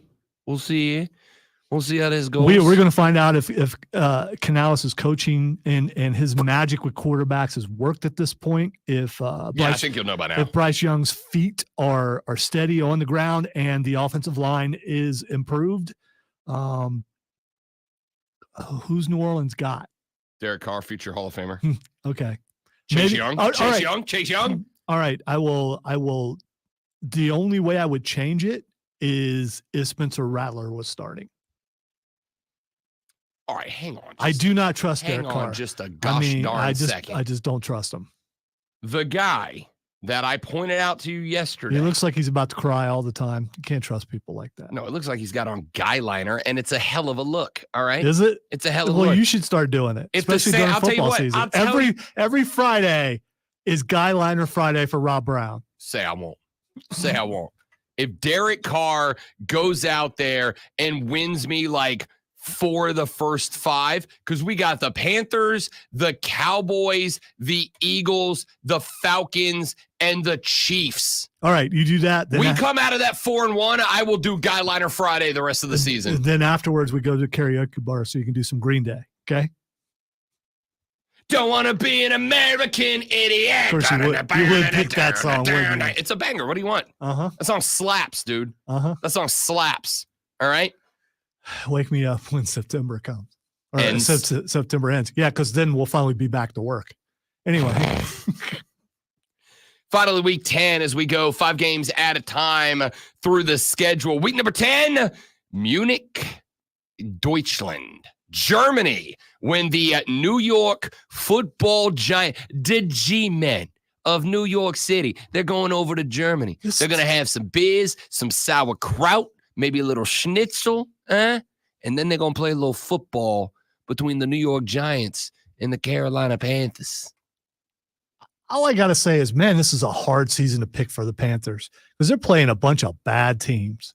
They really, I know it's not a team where you go, well, the Panthers are going to be a guaranteed win for every other team they play. No, they're not, because there's a bunch of bad teams. Carolina, and I'm looking right now at the NFL's strength of schedule. Carolina has the 10th easiest schedule in the NFL. The easiest schedule in the NFL this year, Lonzo, belongs to the Atlanta Falcons. The LA Chargers, number 2. The Bears, number 3. Jets, 4. Saints, 5. Bengals, 6. Colts, 7. Dolphins, 8. Eagles, 9. Panthers, 10. Bucks, 11. Kansas City Chiefs, 12. By the way, really quick, the Panthers play almost everybody that's beneath them. They really do. So I mean, hardest schedules, by the way: Steelers, Patriots, Browns, Ravens, Vikings, Tennessee, going from 32 up. So there you go. Let's see. All right, Giants. I don't know. This is the first one I'm very uncertain on. Mm-hmm. So I'm just going to go with the Giants to win the game. So did I. I don't like it. I'm going to chalk this one up to new head coach, first-time head coach. I'm going to chalk it up to jet lag. New head coach, first-time head coach, rookie quarterback under center for Carolina.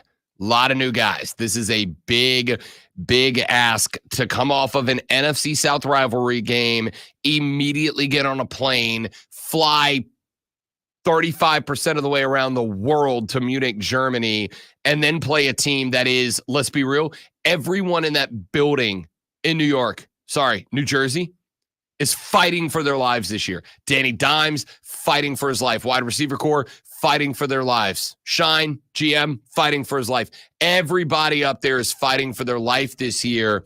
I'm going to go Giants on the road.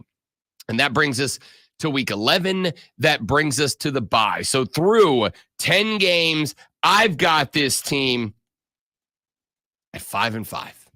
Lonzo's got this team at 6-4. Really not that much of a difference between us. And I thought it would even out as we went further along.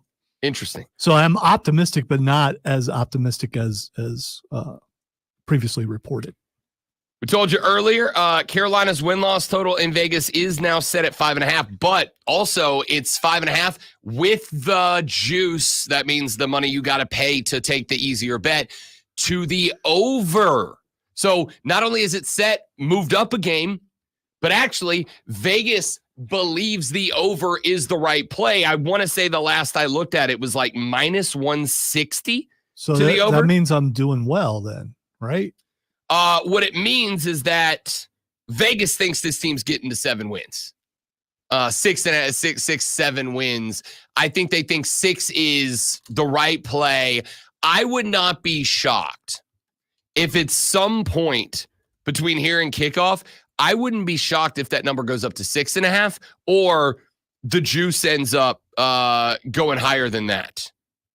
I wouldn't be shocked if it ends. It either moves from 5.5 to 6.5, or it moves. It stays at 5.5, but it goes from like minus 160 to like minus 190, maybe minus 200. Right now, ordinarily they'll move the line before they offer a game or a total with that much juice on it. But we'll find out. We'll find out. I'm gonna go. Let's go see what BetMGM has listed here for the Panthers at this point as a win total. I'll have to do it during the break. They don't have it up on their site. I'll go look at it. But yeah, because you got that super secret access, like somewhere else that you can go check, right? Sure do. Don't tell anybody. It's my secret. It's my secret, Captain. I'm always calculating. I'm good with where we are. And my question for you. And no Tampa Bay so far. Oh, James just made a good point. Brian Burns' revenge game. That's fair. That's fair. Brian Burns going to have a lot of reasons to impress his new bosses against his old bosses, especially when in Hard Knocks, Dave Canales out there basically telling the Giants, just give us something, right? Just give us something. I get that, but if anyone would know how to stop him, it would be the team he just left. We'll see. Yeah, I mean, it's like I said earlier. It could be revenge game, or it could be now we see why they let him go. It could go either way. No, it can't. Brian Burns is Brian Burns, dude. Brian Burns is Brian Burns. It's true. I've done the research. Very good football player. Very good football player. He's a large man, too. He's a very large man and a very good football player. It's kind of like I said earlier. I know how to stop a train. You stand in front of it and you push real hard. But the knowledge of how to do a thing does not grant you the ability to do that thing. So good luck. I don't hate the Brian Burns revenge factor. I've got him at 5-5. Lonzo's got him at 6-4. Here's my question for you, Carolina Panther fans, as we get set to go live today, wire to wire, in the Real Diesel and me tonight. 3 to 7 p.m. here on the Fan Upstate, live from Carolina Panther Fan Fest down in Clemson, South Carolina, where we will be covering Fan Fest Live. We'll be talking a ton of Panther football. We'll have guests coming by. I know Anish Shroff is coming by to talk, the voice of the Panthers. He'll come chat with us. I have been told Steve Smith Sr. will be coming by. We'll get to sit down with Steve Smith Sr., talk a little Panther football with a Panther legend and other guests throughout the day. Very much looking forward to that tonight. Will Diesel be as negative about the Panthers with Steve Smith sitting there? His negativity, by the way, is realistic and warranted for the most part. But will he be as negative with Steve Smith? Because I'm worried. I'm going to keep it a buck. It's not Steve Smith I'm worried about, because while Steve Smith is the one that I think would be the guy that ultimately creates the headline, local radio show host punched in mouth by former Panther wide receiver, Steve Smith's pretty neutral. Not neutral, like he loves the Panthers, but he's pretty straight up about his beliefs on the team. He's not out there sugarcoating stuff. Like, he's happy to go, we suck. If he punched Diesel in the mouth, Diesel's okay, because that beard is blocking that for sure. That thing. Shane literally said, right as I said it, Steve Smith might punch Diesel in the face. Yeah. See, but again, the beard will protect him and he'll be all right. I'm just curious about that. I mean, it's one thing. Diesel's like Samson, but the hair's on the other side of the head. I remember talking a bunch of stuff about Clemson. I know it's shocking. And Greg McKinney and I were at the NCAA tournament, and the AD sat down next to me, and he's like, "Why don't you tell him all that stuff that you said about Clemson?" And he said it loud enough for him to hear it. He thought it was hilarious. I'm not going to be disrespectful in a public setting. Doing it here is my job. So I'm not going to be disrespectful because I don't want that headline to change. Former Carolina Panther legendary wide receiver punches 2 local radio show hosts in the mouth. you're not going to take one for Diesel? No, I don't. I wouldn't take one from you. No, I would jump in front of a punch for you Thanks. because I believe in team. I wouldn't from Steve Smith. There's anger in them come fists, on. boys. Come on, he'll be punching me in the pec. There's anger. The king of the short jokes, Lonzo with a sports flash. Up to the minute upstate. Oh my gosh! And then I pushed I pushed the wrong button. My bad. All right, I'm gonna do it without music because I screwed up.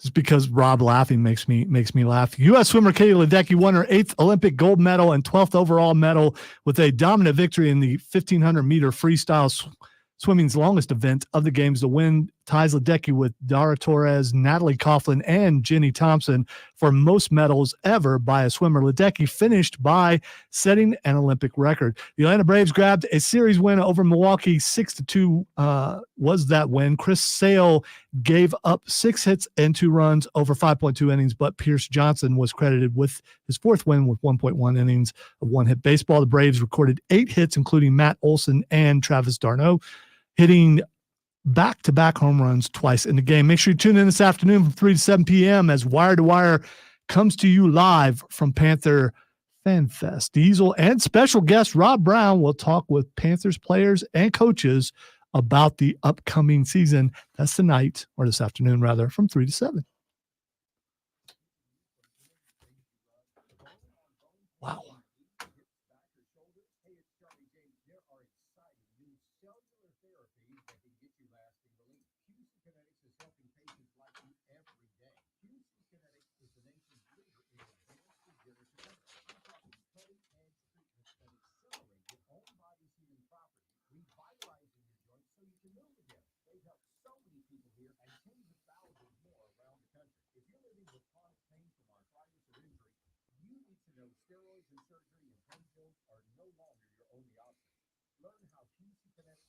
Can no longer handle the pressure of this position. I hereby resign. It was a good run.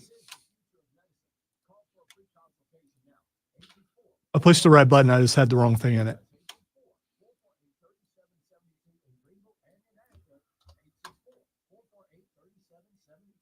Up to the minute upstate traffic. Keep up the great work. It has been super light this morning. Southbound I-85 at Allen Road, ongoing construction. See a slight delay there. I'm going to say. Rob could have helped me, but he left the room in shame. Northbound I-85 at Hyatt Street, ongoing construction. That's in the right lane. But at this time, really, I don't see any delays there. So really, it's been very nice this morning. From the new South 98.9 WRD Traffic Center, I'm going to keep it on the fan, upstate. The all-new 2024 Upstate Craft Beer Passport is here for just $40 at upstatecraftbeerpassport.com. I know what I did. I can't believe I did it though. There was nothing in Channel 3. I didn't put the bed in there, and because I didn't put the bed in there, I played the first element of the. I've done that.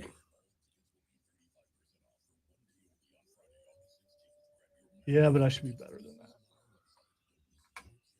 I'm done for the day. Make one mistake, I can't operate the rest of the day. Might as well go home. Might as well go home. Just call it a career. Cognitive decline, obviously.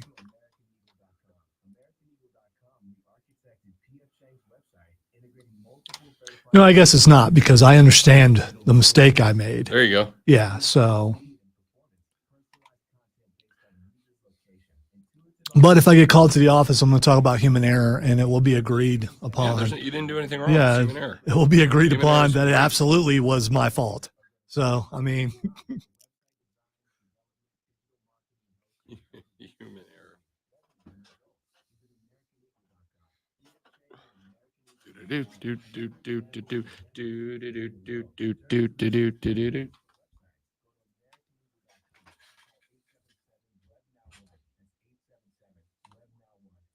You just got called an old fart. yeah, I Old saw fart's it. one of my favorite. I saw it. I don't know why those two are tied together. I don't know, but they are, right? Yeah, I mean, I've heard it before. Wouldn't say it because I don't say that second word, but still. QC in the next break. 10-4.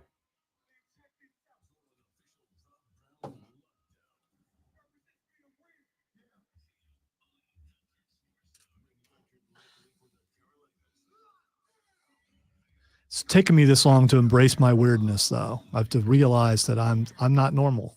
I'm okay with that.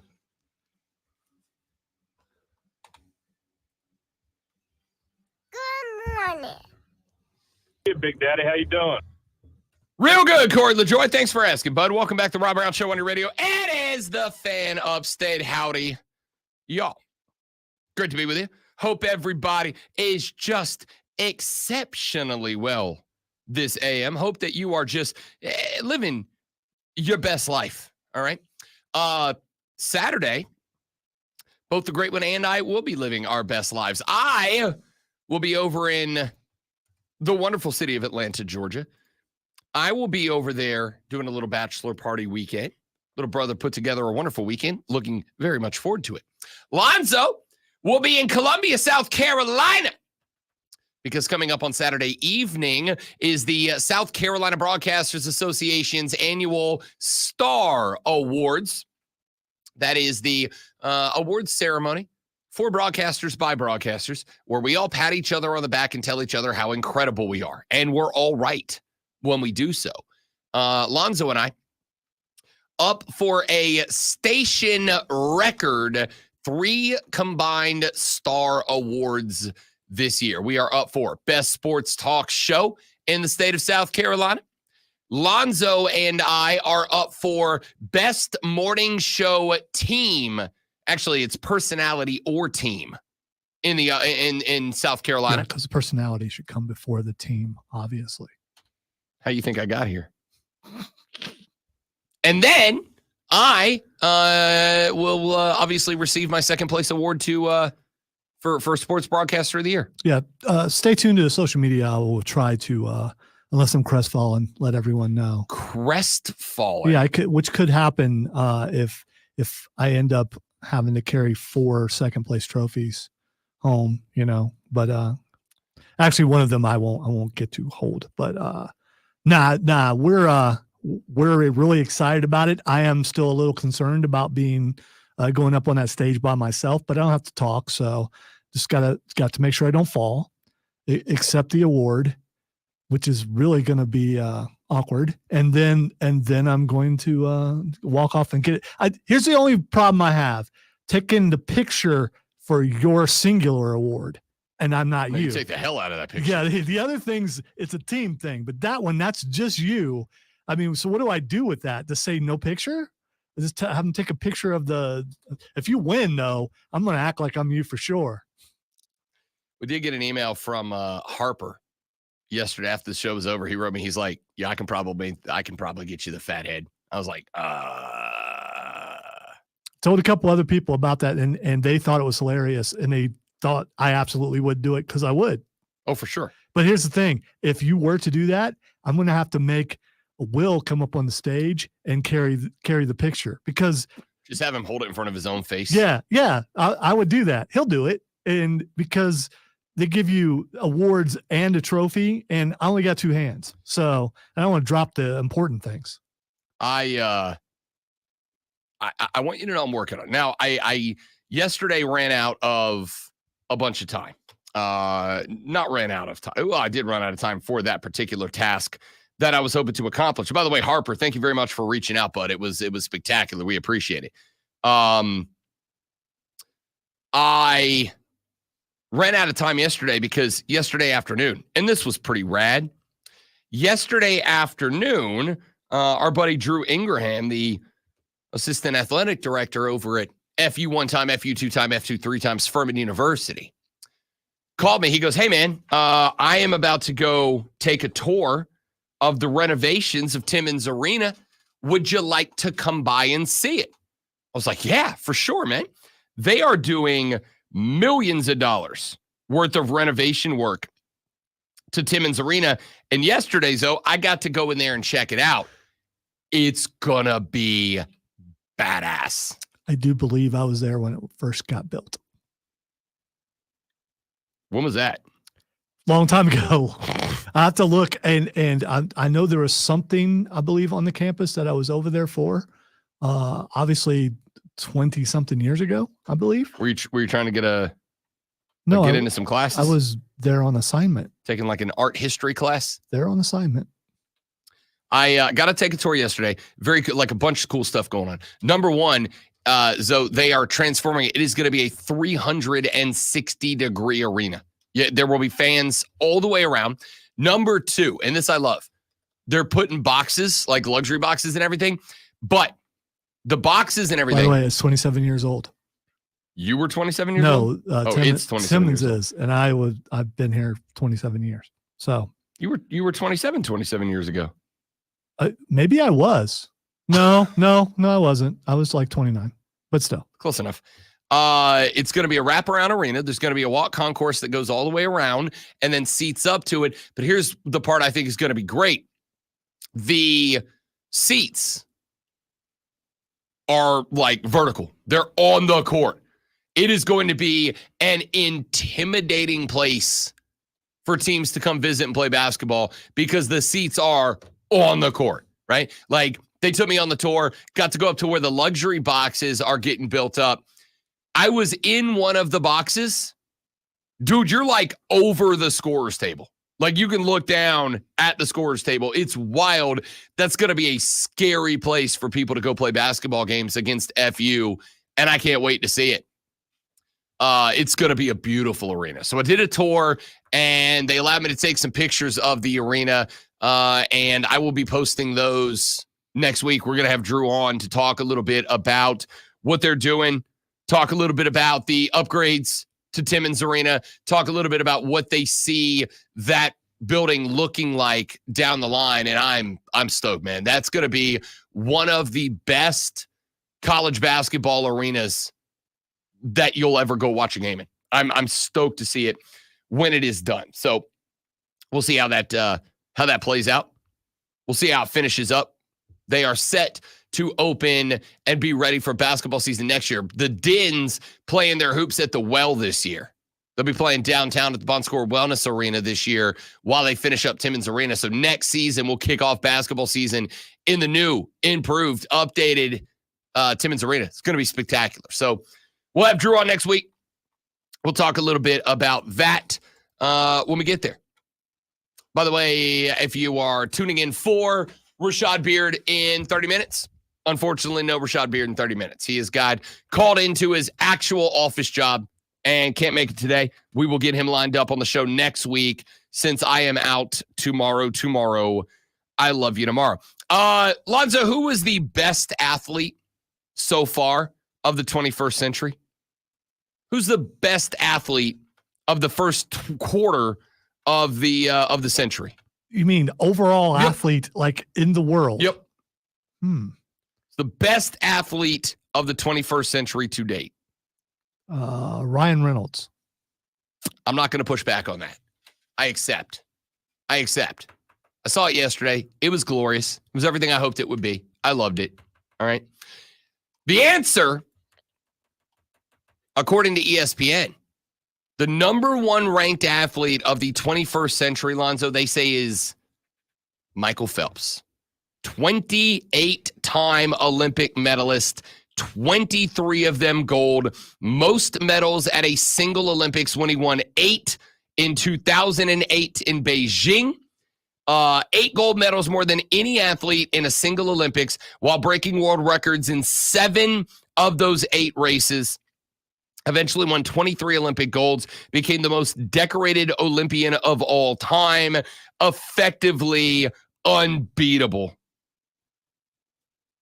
Number one athlete of the 21st century is Michael Phelps. Is that fair? A swimmer, Lonzo? Is that fair? I'll give you the next few. It ain't like you can't look at him and go, well, that dude's not in shape, because he absolutely is. I mean, that's an amazing feat, what he did. Freaking dolphin is what he is. Serena Williams checks in at number 2. Number 3, Lionel Messi. Number 4, LeBron James. Number 5, Thomas Christopher Wayne Alfred Brady. Number 6, Roger Federer. 2 tennis players in the top 10. Hold on. We're talking about athletes. And Tom Brady is this is a popularity contest. Never mind. I mean, because Tom Brady was great on the football field, but athletic compared to all those other guys, no. Maybe 20 years ago, when he wasn't like in his 40s. Which is in this century. Yeah, I guess. That's in this century. Yeah, but still, Tom Brady does not. Come on. I don't say these words often. You're wrong. Yeah, but You're wrong. I'm not. When you say athlete, I'm thinking someone in shape, someone who could just jump from one sport to another, can do. And no, he is not that guy. Was he good at football? Yes. Was he good at cheating? If you consider that also a sport? Yes. But athlete? No. Come on. Oh, man, this is stupid.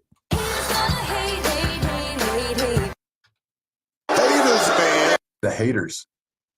Why do you have so many hater cuts? They like to drink their haterade and eat their hater tots. Who could be the biggest hater and say the dumbest stuff? Whatever. I really do have a lot of hater clips. You do. And Certified hater mode. Tom Brady does not belong on this list. Everybody else does, but he does not.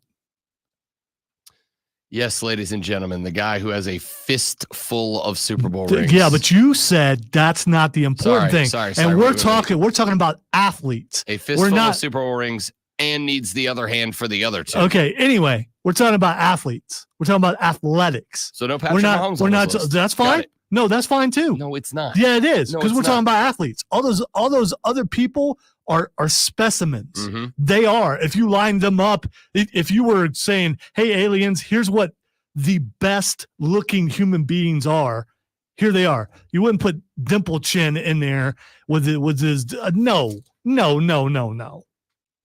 Certified hater mode. You are not going to dissuade me from this. You are not going to change my mind. He does not belong on this list. It's getting hot in here. If you want to put him on the best football players of all time, that's fine. You need to calm down. Oh, I am not angry.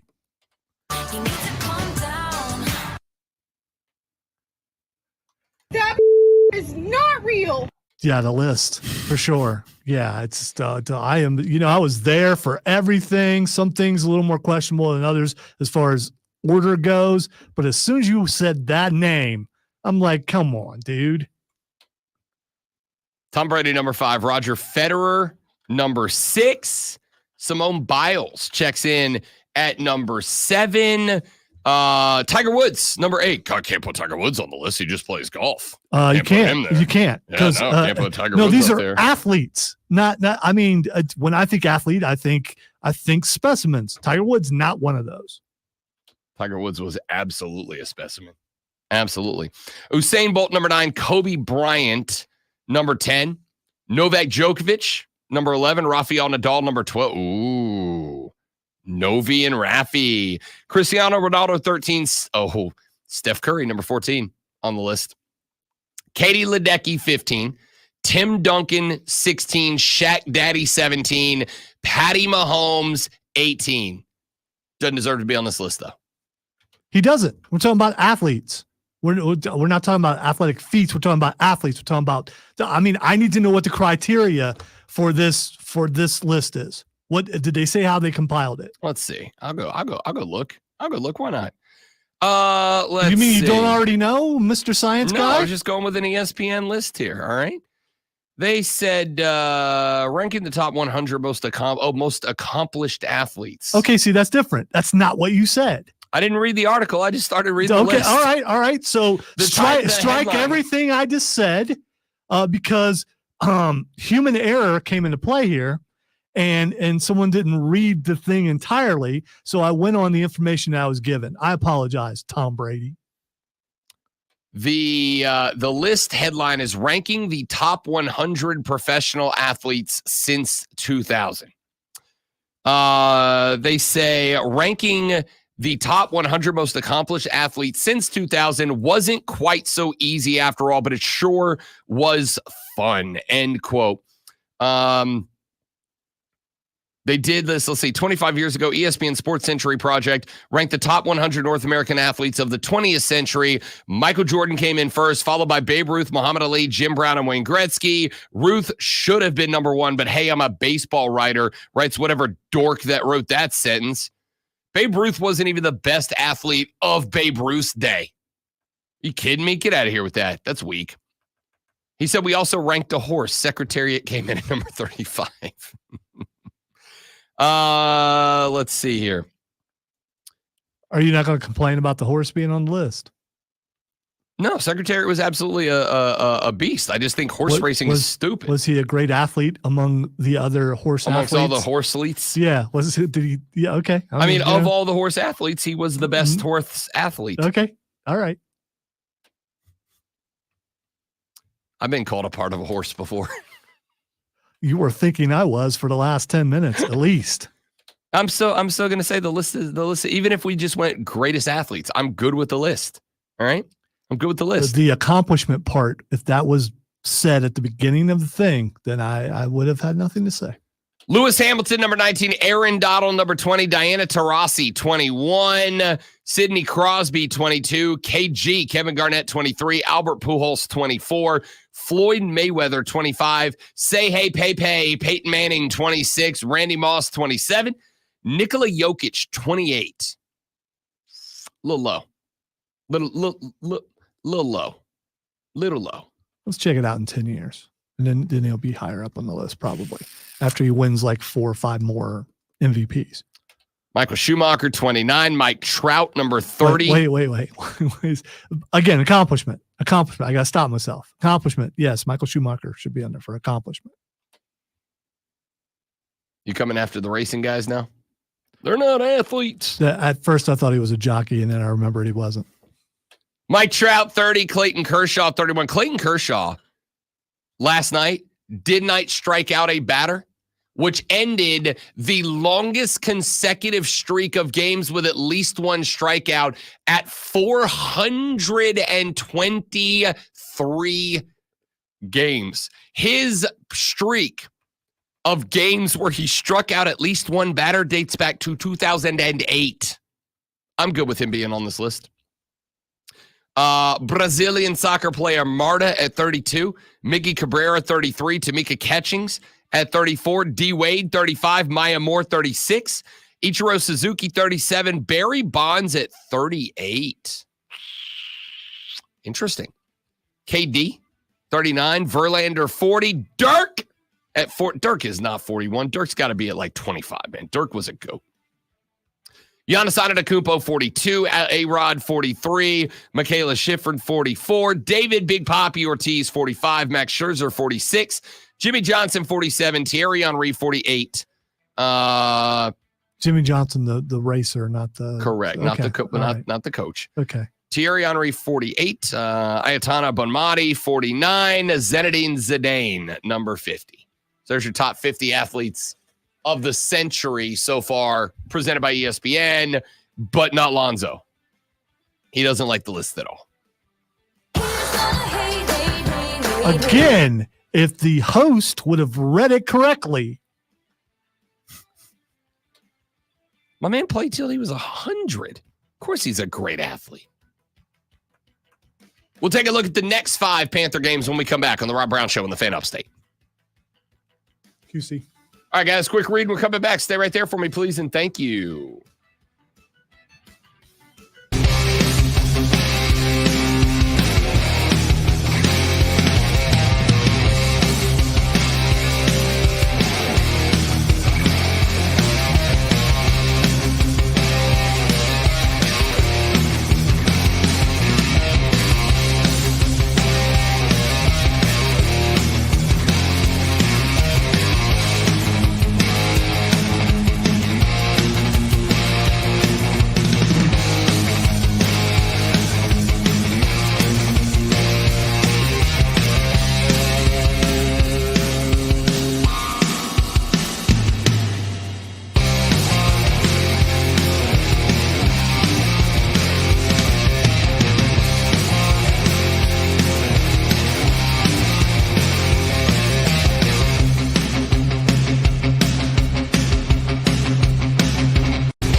Ba-dum-bow-bow.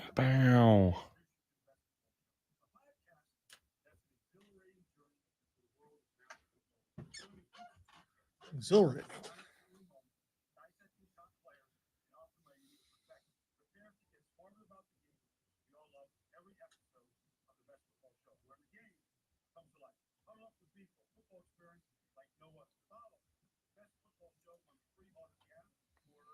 The best football show.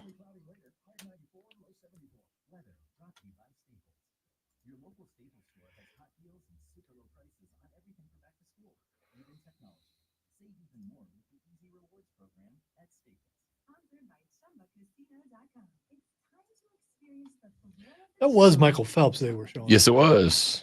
What do you call that half thing ponytail? I don't know.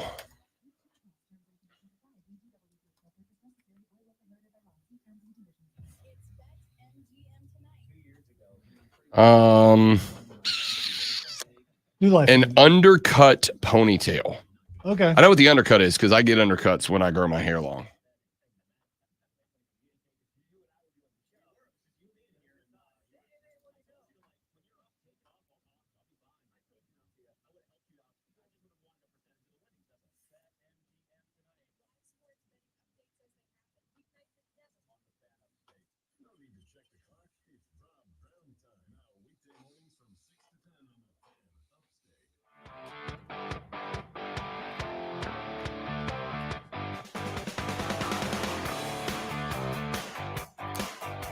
So we're walking through the Carolina Panthers 2024 schedule. We will be live at Panther Fan Fest tonight in Clemson, South Carolina.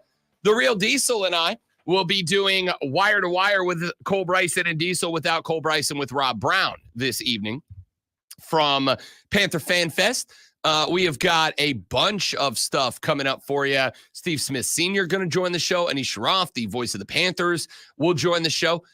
We are angling to get some other big guests, hopefully a couple of current players on the show as well. So make sure you tune in to the Fan Upstate this evening from 3 to 7 p.m. for a little wire to wire with Cole Bryson and Diesel without Cole Bryson with Rob Brown from Panther Fan Fest. Going to be a phenomenal event this evening, and I'm looking forward to getting down there and doing a show with Diesel from Fan Fest. But in the meantime, we are going top to bottom the Panthers' schedule and making our predictions. We have gotten through the first 10 games. After 10 games, Rob Brown's got them at 5-5. Lonzo's got them at 6-4. A couple of games on the right side of 500 for the great one, Lonzo. Let us continue that little adventure. As it stands right now, I've got wins over the Chargers, the Falcons, the Commanders, the Broncos, and the Saints. I've got losses to the Saints, the Raiders, the Bengals, the Bears, and the Giants. Lonzo's got a win over New Orleans, Las Vegas, Chicago, Washington, Denver, and New Orleans, and losses against the Giants, the Falcons, the Bengals, and the Chargers. We have made it through 10 weeks.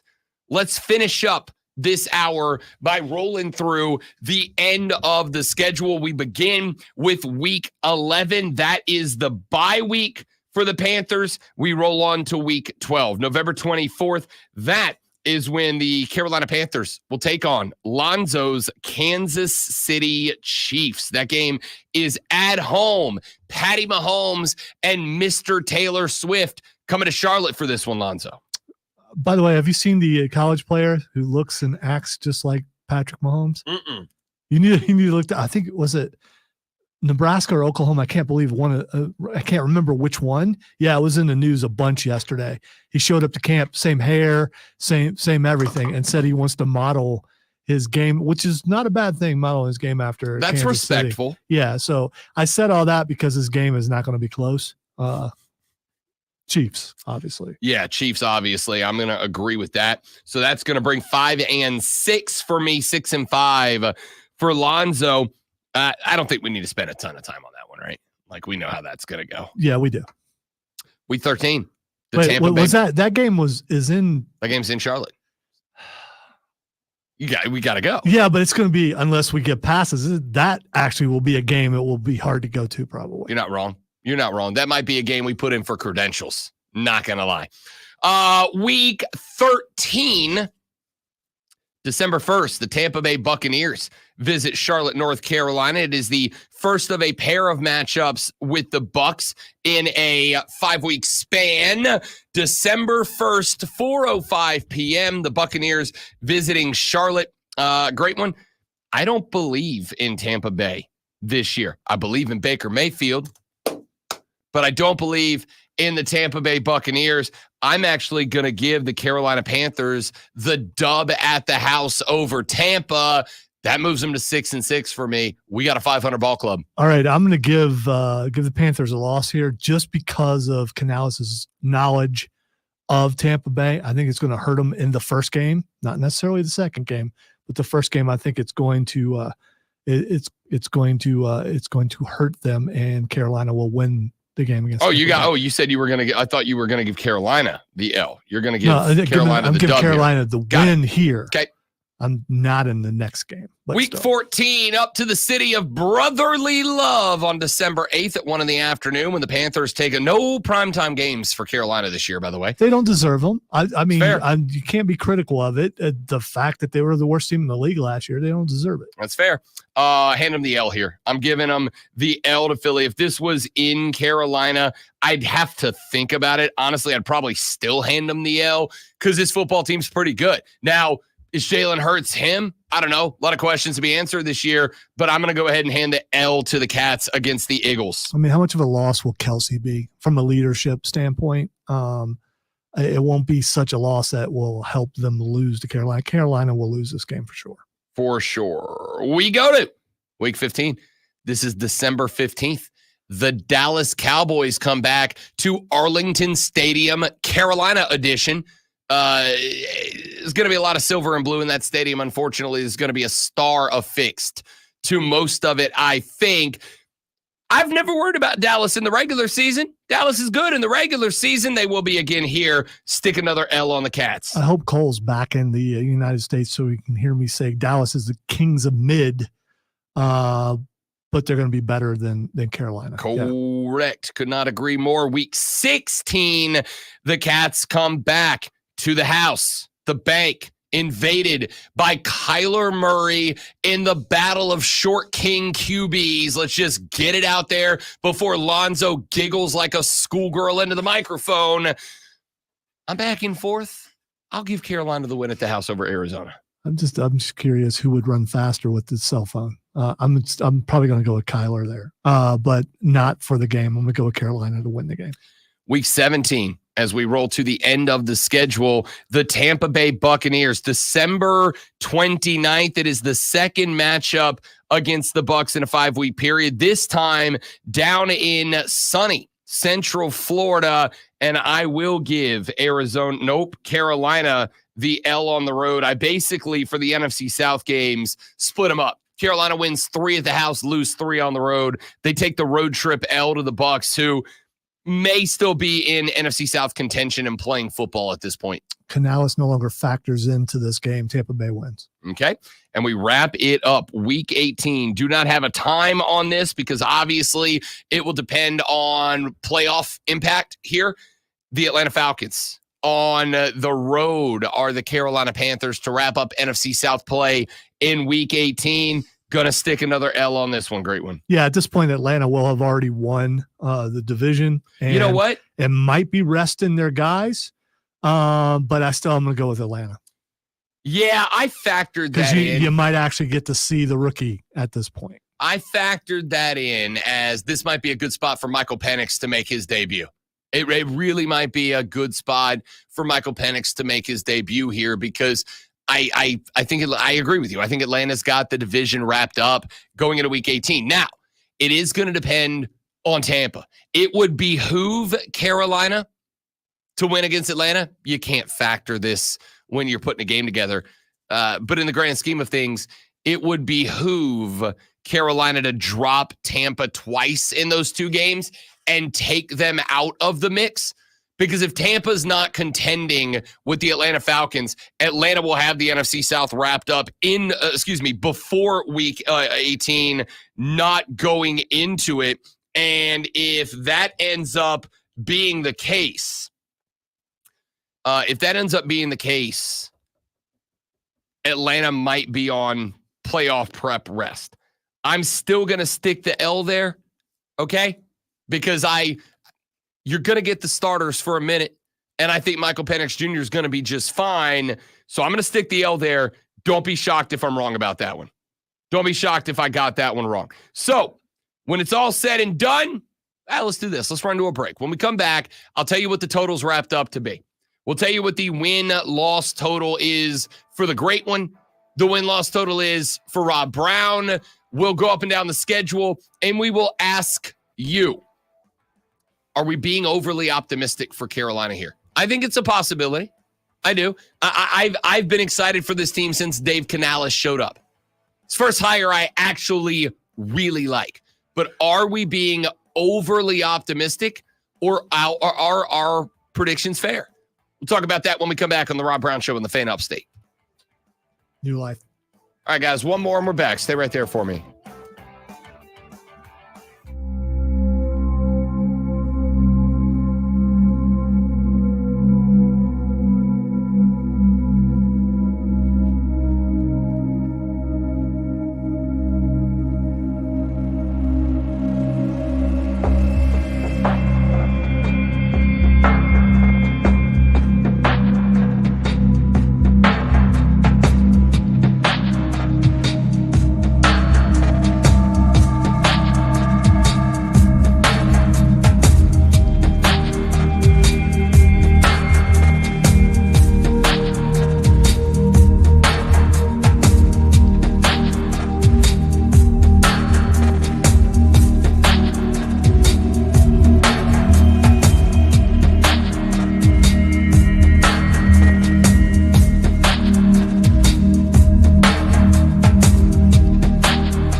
That looks like Mahomes.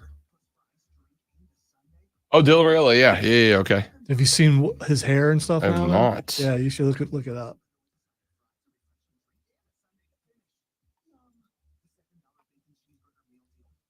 Fair. Patrick Mahomes should get a haircut just to mess with him. The reason why he's not is because Head and Shoulders, I believe.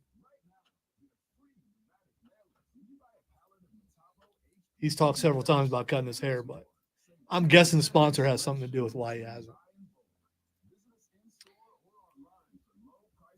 Think that's really Troy Polamalu's hair still, or you think he's wearing a wig? I wouldn't say that to him if he was in the room.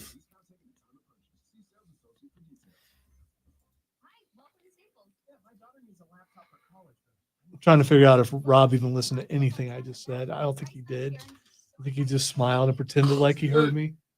You're talking about Patrick Mahomes' hair. I didn't bring anything with caffeine in it today. I would offer you something, but even though it's sugar free, it might ruin your thing. Got some cherry Dr. Pepper Zero in there. Can't find it around here, but went to the beach. My wife came back with 3 cases of it because we can't find it around here.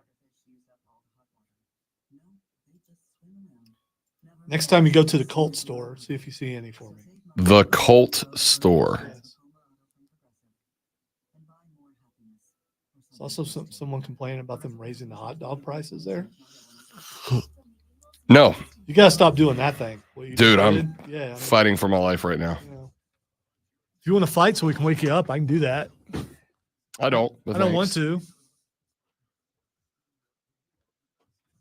I tense up, it might hurt.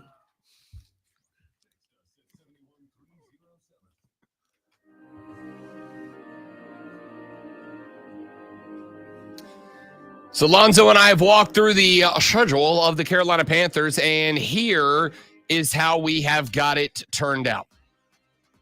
Lonzo has given credit for 8 wins.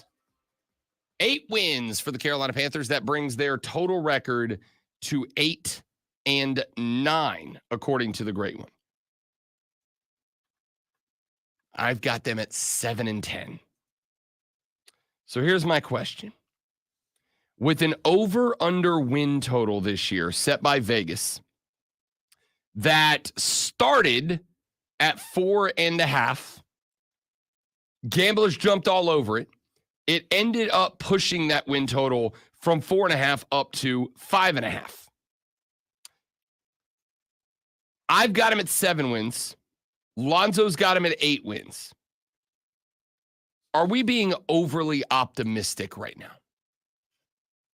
I don't think we are, but also I'm the one that made the picks. I'm the one that made my picks.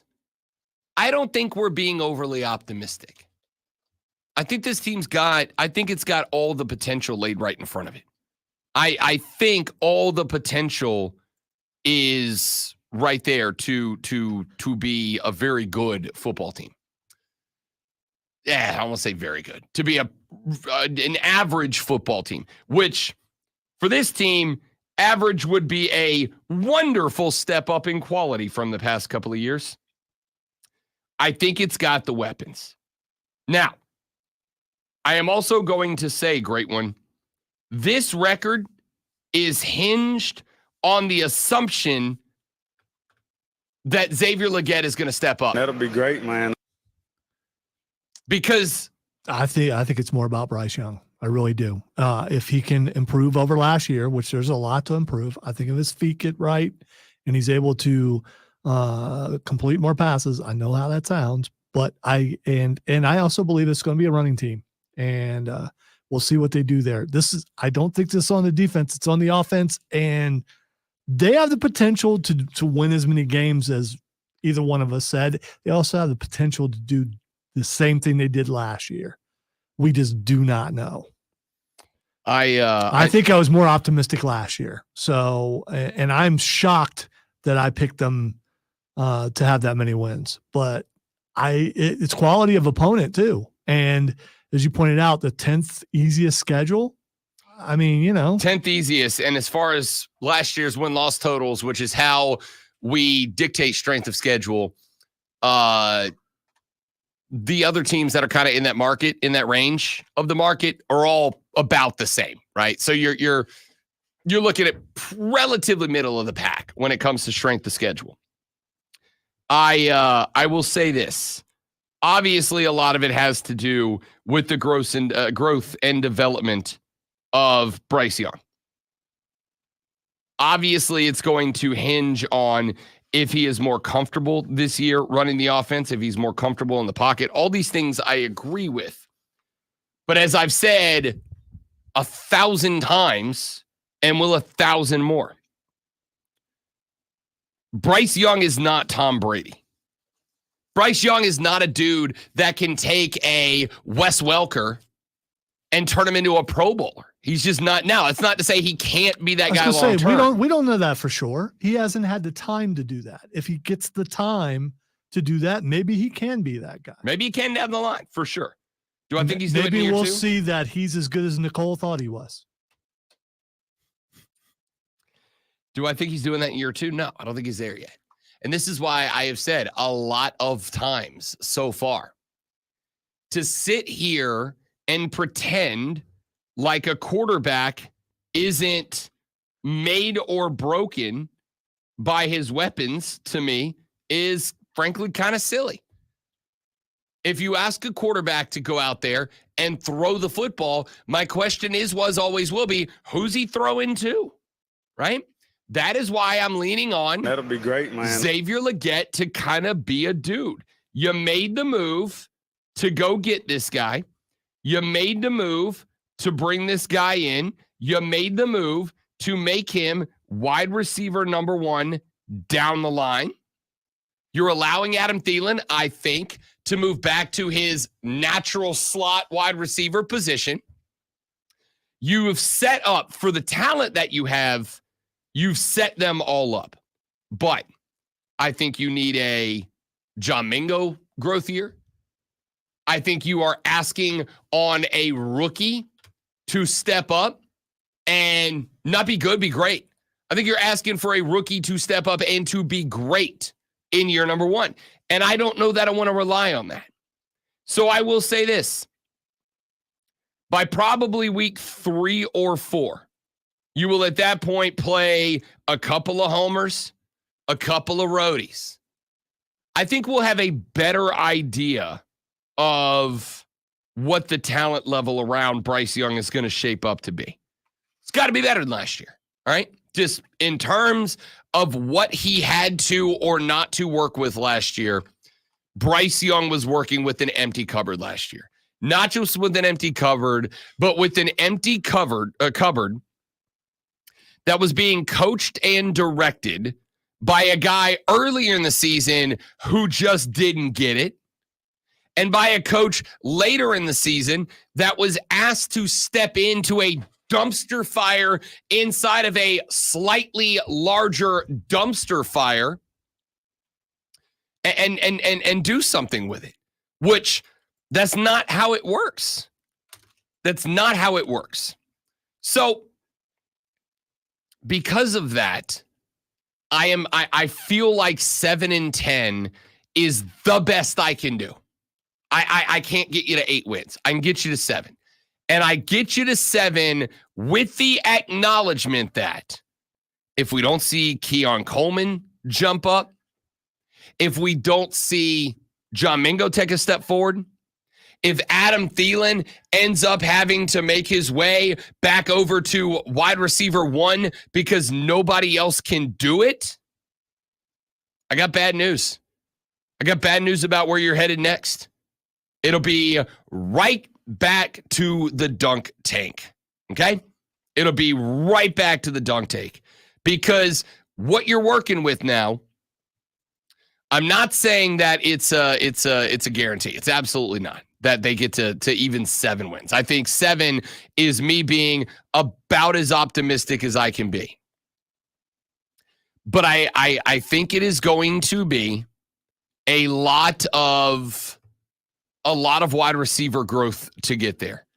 I think it is going to take a lot of wide receiver growth to get there. I think it's going to take a couple of dudes stepping up to be absolute dudes. I think it is going to take a couple of guys that have got to become a Bryce Young outlet. A couple of guys that can be the moment, in the moment for Bryce Young to get comfortable, to be able to develop, to have guys that he trusts. And for the record, a lot of that is going to have to do with Dave Canales understanding and drawing this up the correct way.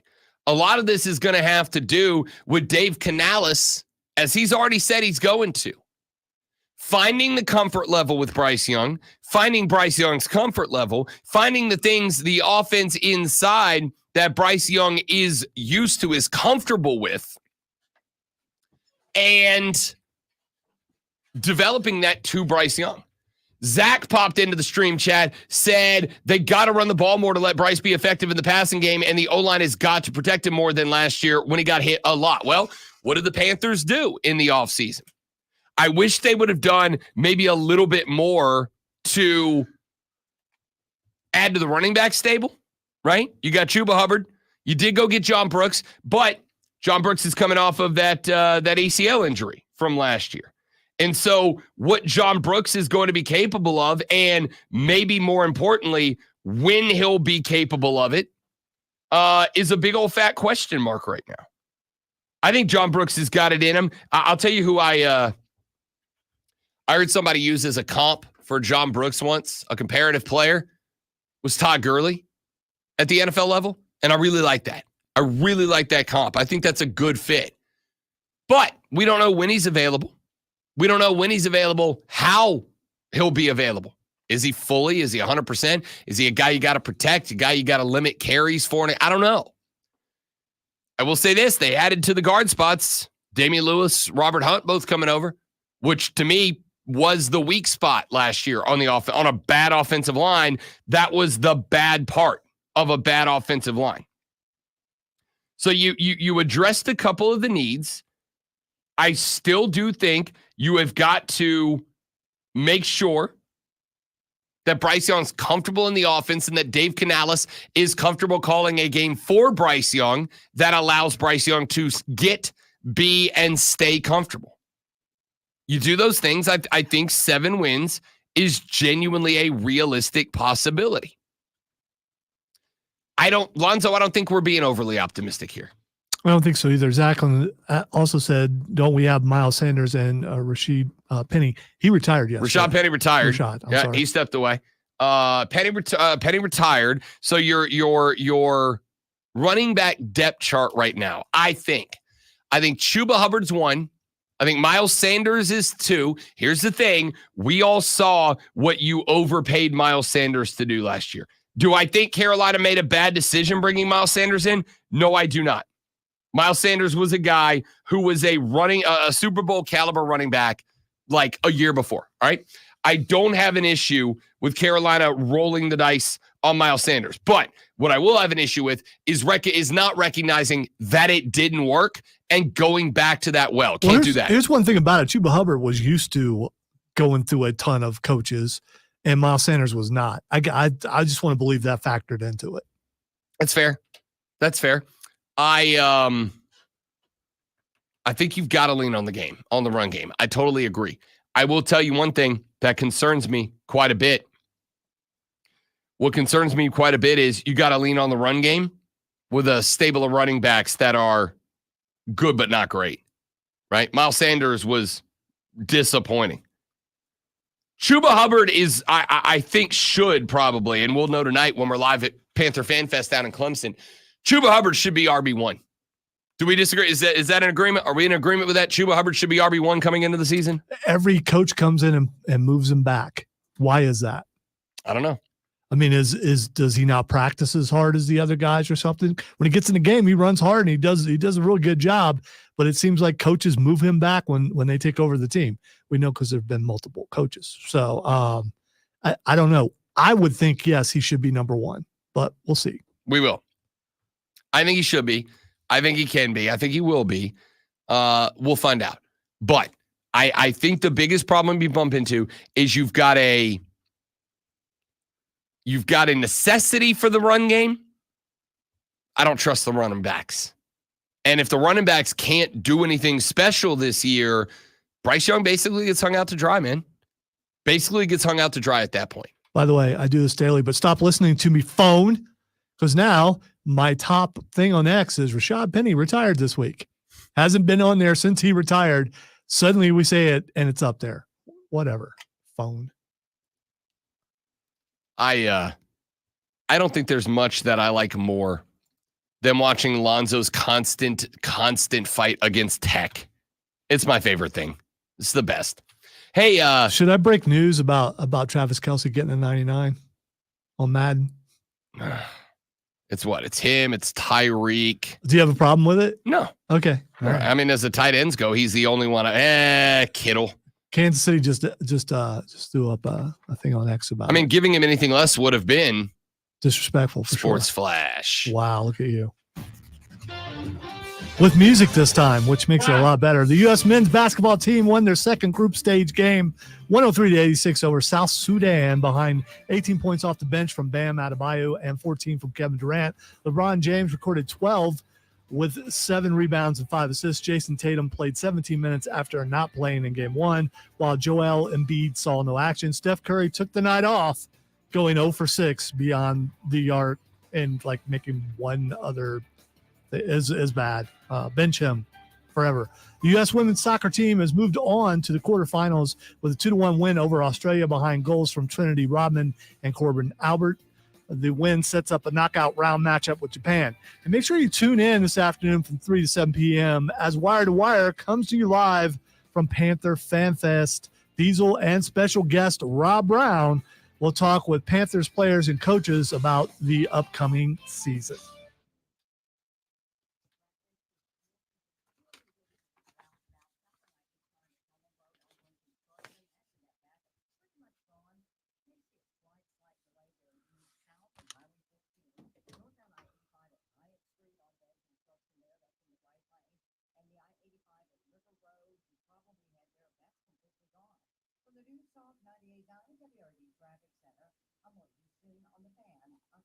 Is arthritic joint pain keeping you from doing the things you love? Bone-on-bone pain in your knees, hips, back, or shoulders? Hey, it's Charlie James. There are exciting new cellular therapies that can get you lasting relief. Kinetics is helping patients. So I forget why, Zach. I was going to read the article that popped up on my X suddenly when we talked about it, but now it's gone. No lie. Weird. So weird.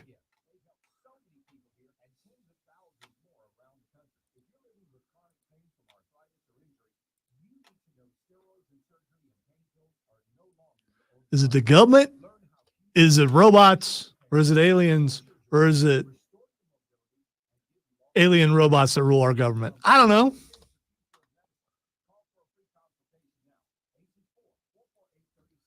I'm experimenting to see if some sort of Illuminati sign pops up on my X feed.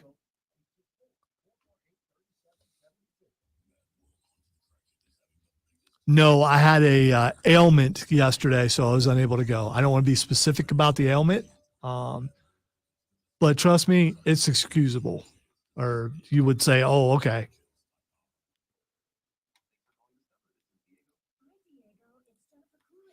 I did watch it at home. Unfortunately, I couldn't go, and I was planning to go all along. Just wasn't going to stay the whole time.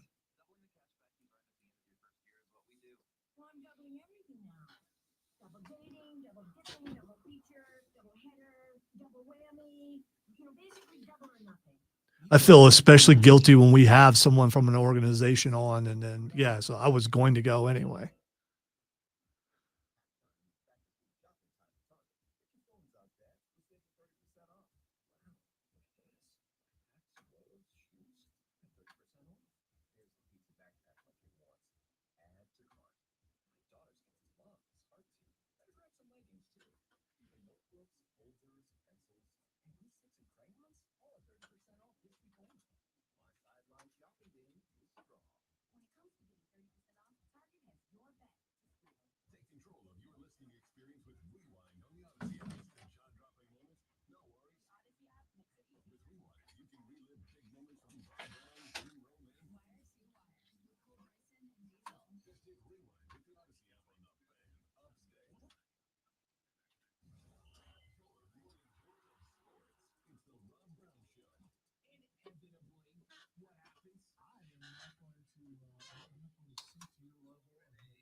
According to Fightful, Joe Hendry says that WWE and TNA have worked out an agreement that lets him train at the Performance Center full time.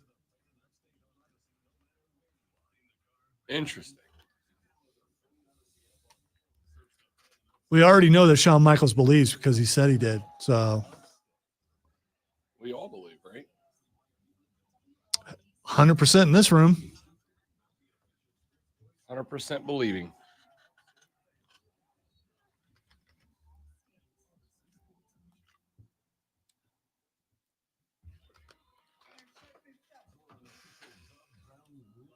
So you haven't gotten to the song yet. No. Okay.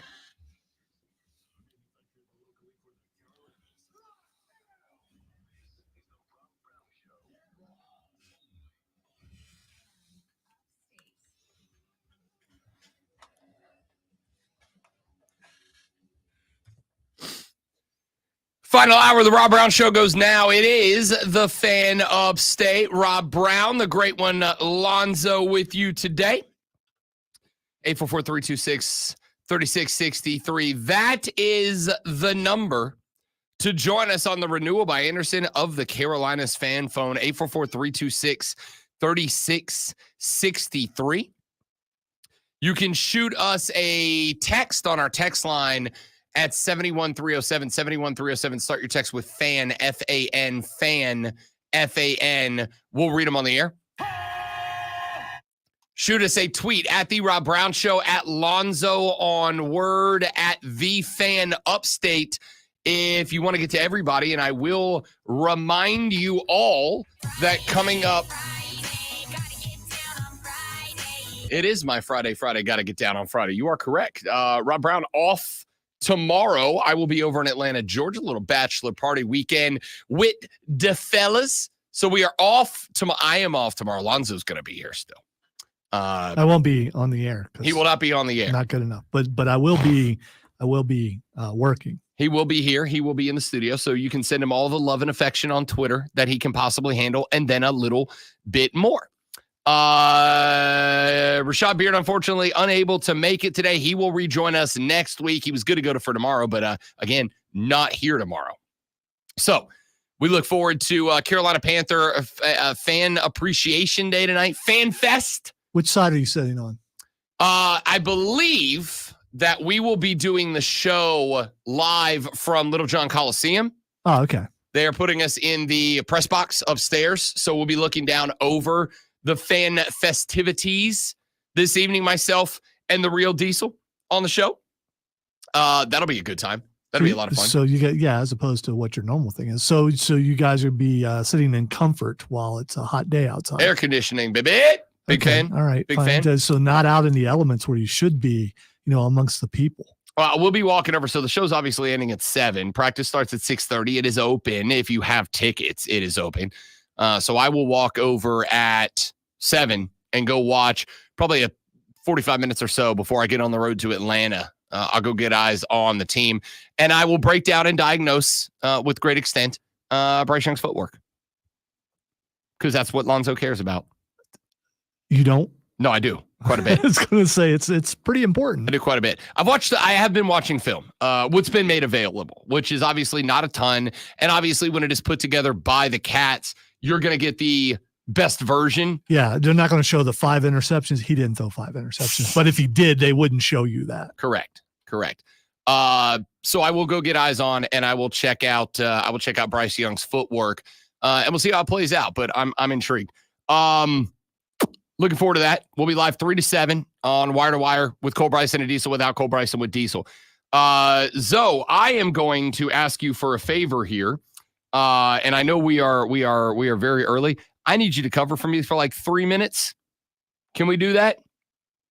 With something? Sure. Okay. Sure. I know it's a weird spot. I got to take care of something real quick. All right. That I was just informed of. So give me like 3 minutes and I'll come right back. All right. I'll do this thing. I will talk about Bryce Young, but not make short jokes. I'm going to unapprove why I'm not good enough. Let us go to the text line. Steven wants to know if Rob will be eating wings in Atlanta.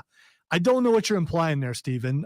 There may be some famous place in Atlanta that possibly serves wings. Seem to recall someone being in trouble for going to one of those wings place because they also do other things. And, it's possible that I may have heard that he might be doing that thing. We shall see. Also, when it comes to Panthers Fest, you guys really should go check it out. It is in Clemson. I won't be going because I'm not allowed there, but Rob and Diesel will have a good time. And I cannot wait to hear the interview with Steve Smith Sr. because I am really excited about some of the things that he's been doing lately.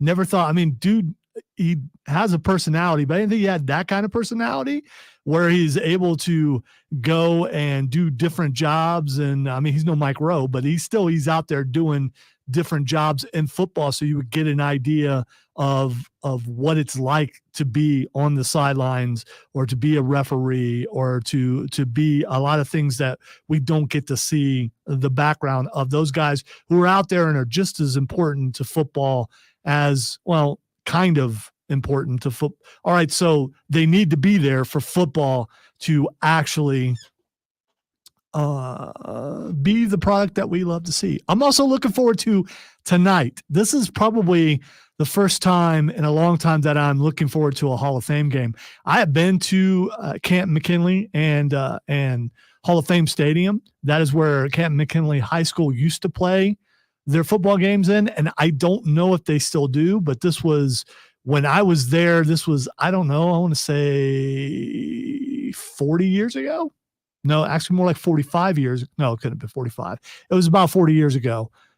We went there my senior year of high school because they wanted us to see what a real high school football team looks like, which was pretty, it hurt, but we went to see them, and those guys were like twice the size as us. And it was amazing to watch. This was before they got lights, before the Hall of Fame expanded to what it is now. So I'm looking forward tonight because I get to see Ohio again, but I get to see what CJ Stroud looks like.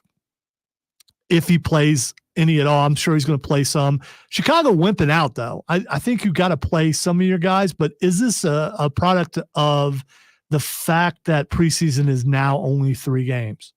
Because before that last game, that third game or fourth game, when it was 4 games, that was when all the guys who were trying to make the team would play. So is it a reversal now? So are they doing it where they are trying to get that out of the way first so they know right away? And that's not good for the players who are trying to make a team, because they're going to have to show out a lot quicker than they would before, because coaches are going to have to make that decision faster, because the dress rehearsal now is becoming the third game, the last game, so they can see what they got before the actual season starts. And it's going to get even worse if they actually go down to 2 games. If they're going to expand to 18 games, which they absolutely will eventually, because they probably need to, because some people tune out for preseason games, it's going to be even harder to make a team. And then more than likely, it's going to be the UFL where they're going to get players from, where they're going to develop guys, which is kind of cool anyway. But at the same time,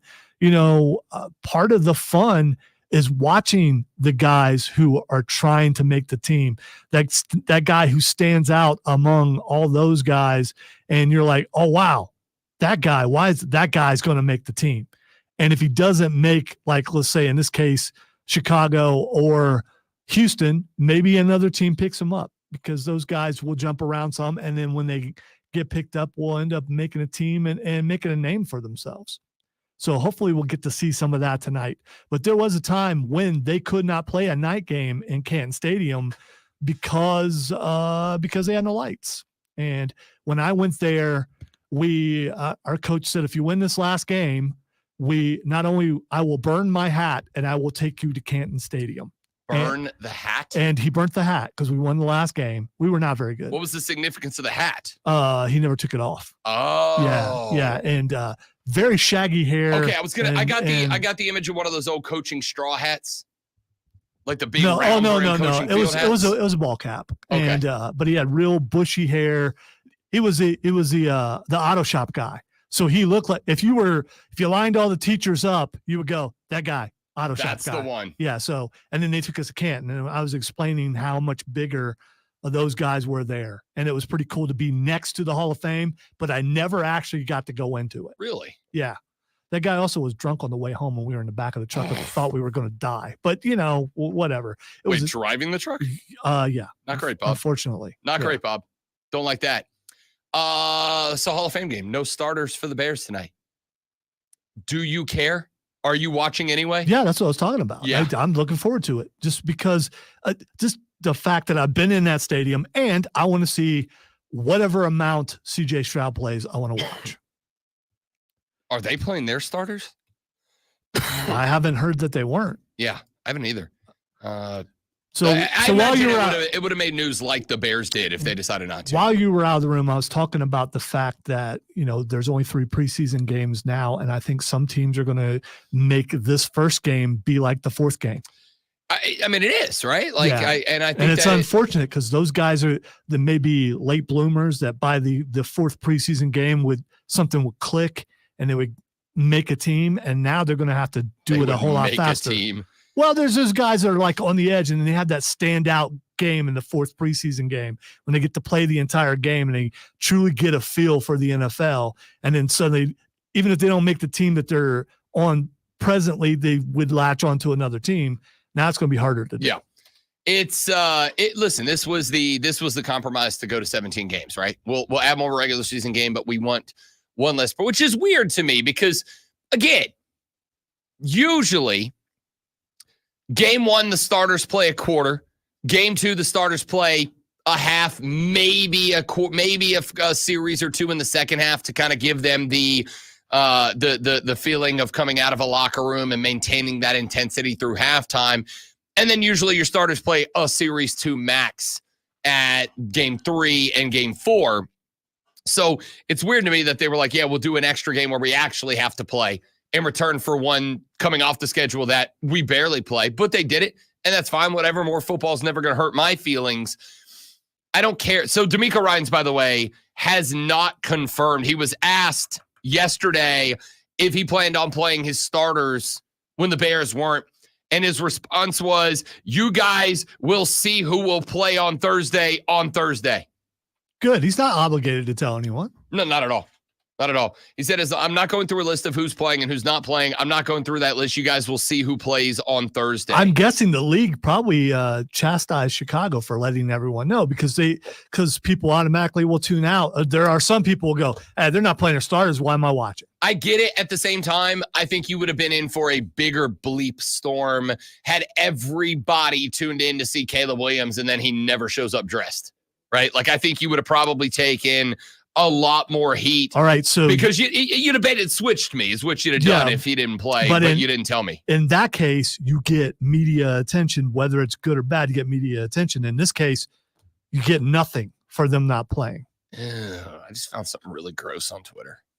I'm going to put it on the screen. It's really Are gross. you sure you should do that? Yeah. Yeah, it's really gross. And the fact that I had to look at it means I need all of you to have to look at it as well. Ugh. A white Packers helmet. Ugh. Oh, okay. I was, yeah. Yeah. Gross, dude. Yeah. The white helmets work for some teams like Cincinnati. The Bengals white helmet Bengals is whites sweet. are good. It is. Bengals whites are good. That not so much. White Packers helmet, the logo, the green logo, the green G still there. But it's a white helmet. Here's the thing. I didn't notice the helmet at first. It kind of disappeared in the jersey until you pointed it out. It was like, oh, I'm just looking at how his head was cut off behind the logo. It's like, why is that? Okay. White Packers. GOE Bible Study says that looks like a high school helmet. It does, dude. If you would have shown me this picture of just the helmet and been like, Greer High School has a new helmet this year, I'd have been like, dope. I like it. I don't like it for the Packers, man. There's very few like other teams I say this about. But Green Bay, you can't wear alternate helmets, okay? You can't do it. There's a lot of alternate helmets I actually really like. I like when the Falcons go throwback reds. All right, despite the fact that I think creamsicle orange is the worst football color ever, I like when the Bucks go throwback. I like when the Saints wear the black hats. The Bengals whites are nice. The Vikings whites would look nice, except they made the Viking horn white too. So it's just an all-white helmet with a purple triangle. Risking major repercussions for being so disparaging towards the team. Not disparaging. That the GM downstairs is. I'm gonna go ahead and put it out. And if he happens to be listening, I mean, shoot me a text right now. We could text him and ask him. We could. What he thinks about the. I mean, it's a legitimate question from the biggest Packer fan we know. You know what? I'm gonna send him a screen cap of it. Yeah, you should be do like, that. what do you think? And ask him what he thinks, because you and I can have an opinion on it, but we're not, big Packer fans like he is. Here's my opinion. He's not a big Packer fan either. He lost a lot of weight. Looks good. Here's my opinion on this. There's not a lot of teams that I would say this about, okay? The Packers have one of the most iconic, historic looks in the NFL and should not be doing this, all right? Your helmet is your throwback. Your helmet is everything. And you're going all, I get it, you want to move some merch, but here's the thing. Dude, they're wearing them with regular jerseys. This isn't like theme. I mean, they're going all white, but this is regular Pack stuff. I think the white pants and the white helmet, but the jersey's the same. Wear a different jersey. Wear a different jersey. It's a bad look, man. I don't like it at all. Not one bit. All right, Hall of Fame game tonight. No Caleb Williams, no Bears starters. D'Amico Ryan has not said whether or not the Houston Texans are going to go with their starters tonight. I really hope they do. I also want to see year 2 CJ Stroud. Now that everybody knows who he is, I want to see year 2 CJ Stroud as well with some film on him now. All right, we'll talk some more football later on, but we got to run to a break. Why? Because it's Thursday, and you know what that means? Fight Club. And we got to give Fight Club a few extra minutes today. Why? Because it's Summer Slam weekend. One of the big 4 taking place from Cleveland, right? In Cleveland this year, the home of the Miz. Cleveland, Ohio, the site of this year's Summer Slam. Talk about, we're making picks. We're making picks? We're making picks. Well, we always make picks. They won't count for anything because I'm not on tomorrow night, but still. We're on next week. Oh, that's true. Yeah, we'll see. I could probably come on next week. I said probably, not definitely. Fight Club next on the Rob Brown Show in the Fan Upstate. From here forward, as long as he's in school, that will be my K Klubnik eye roll. See, again, at least it's doing it in the same spot every single time, and I cannot figure out why. Looked at the commands. Thank you for doing that. I'm very sorry. We're good. I could have panicked like guard. All right, guys, give me just a second. I'll be right back.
Tour de France calves. When I pushed the 7-man sled by myself, Vascular. because I hated him so much, and I actually moved the thing, and then I fell off, and other coaches were yelling. He's like, "Nope, let him lay there." And then every part of me cramped that night, and I was living in my mom's house by myself because she was living across the street. I had to grab the shag carpet and crawl to the bathtub, just using my hands to drag myself there.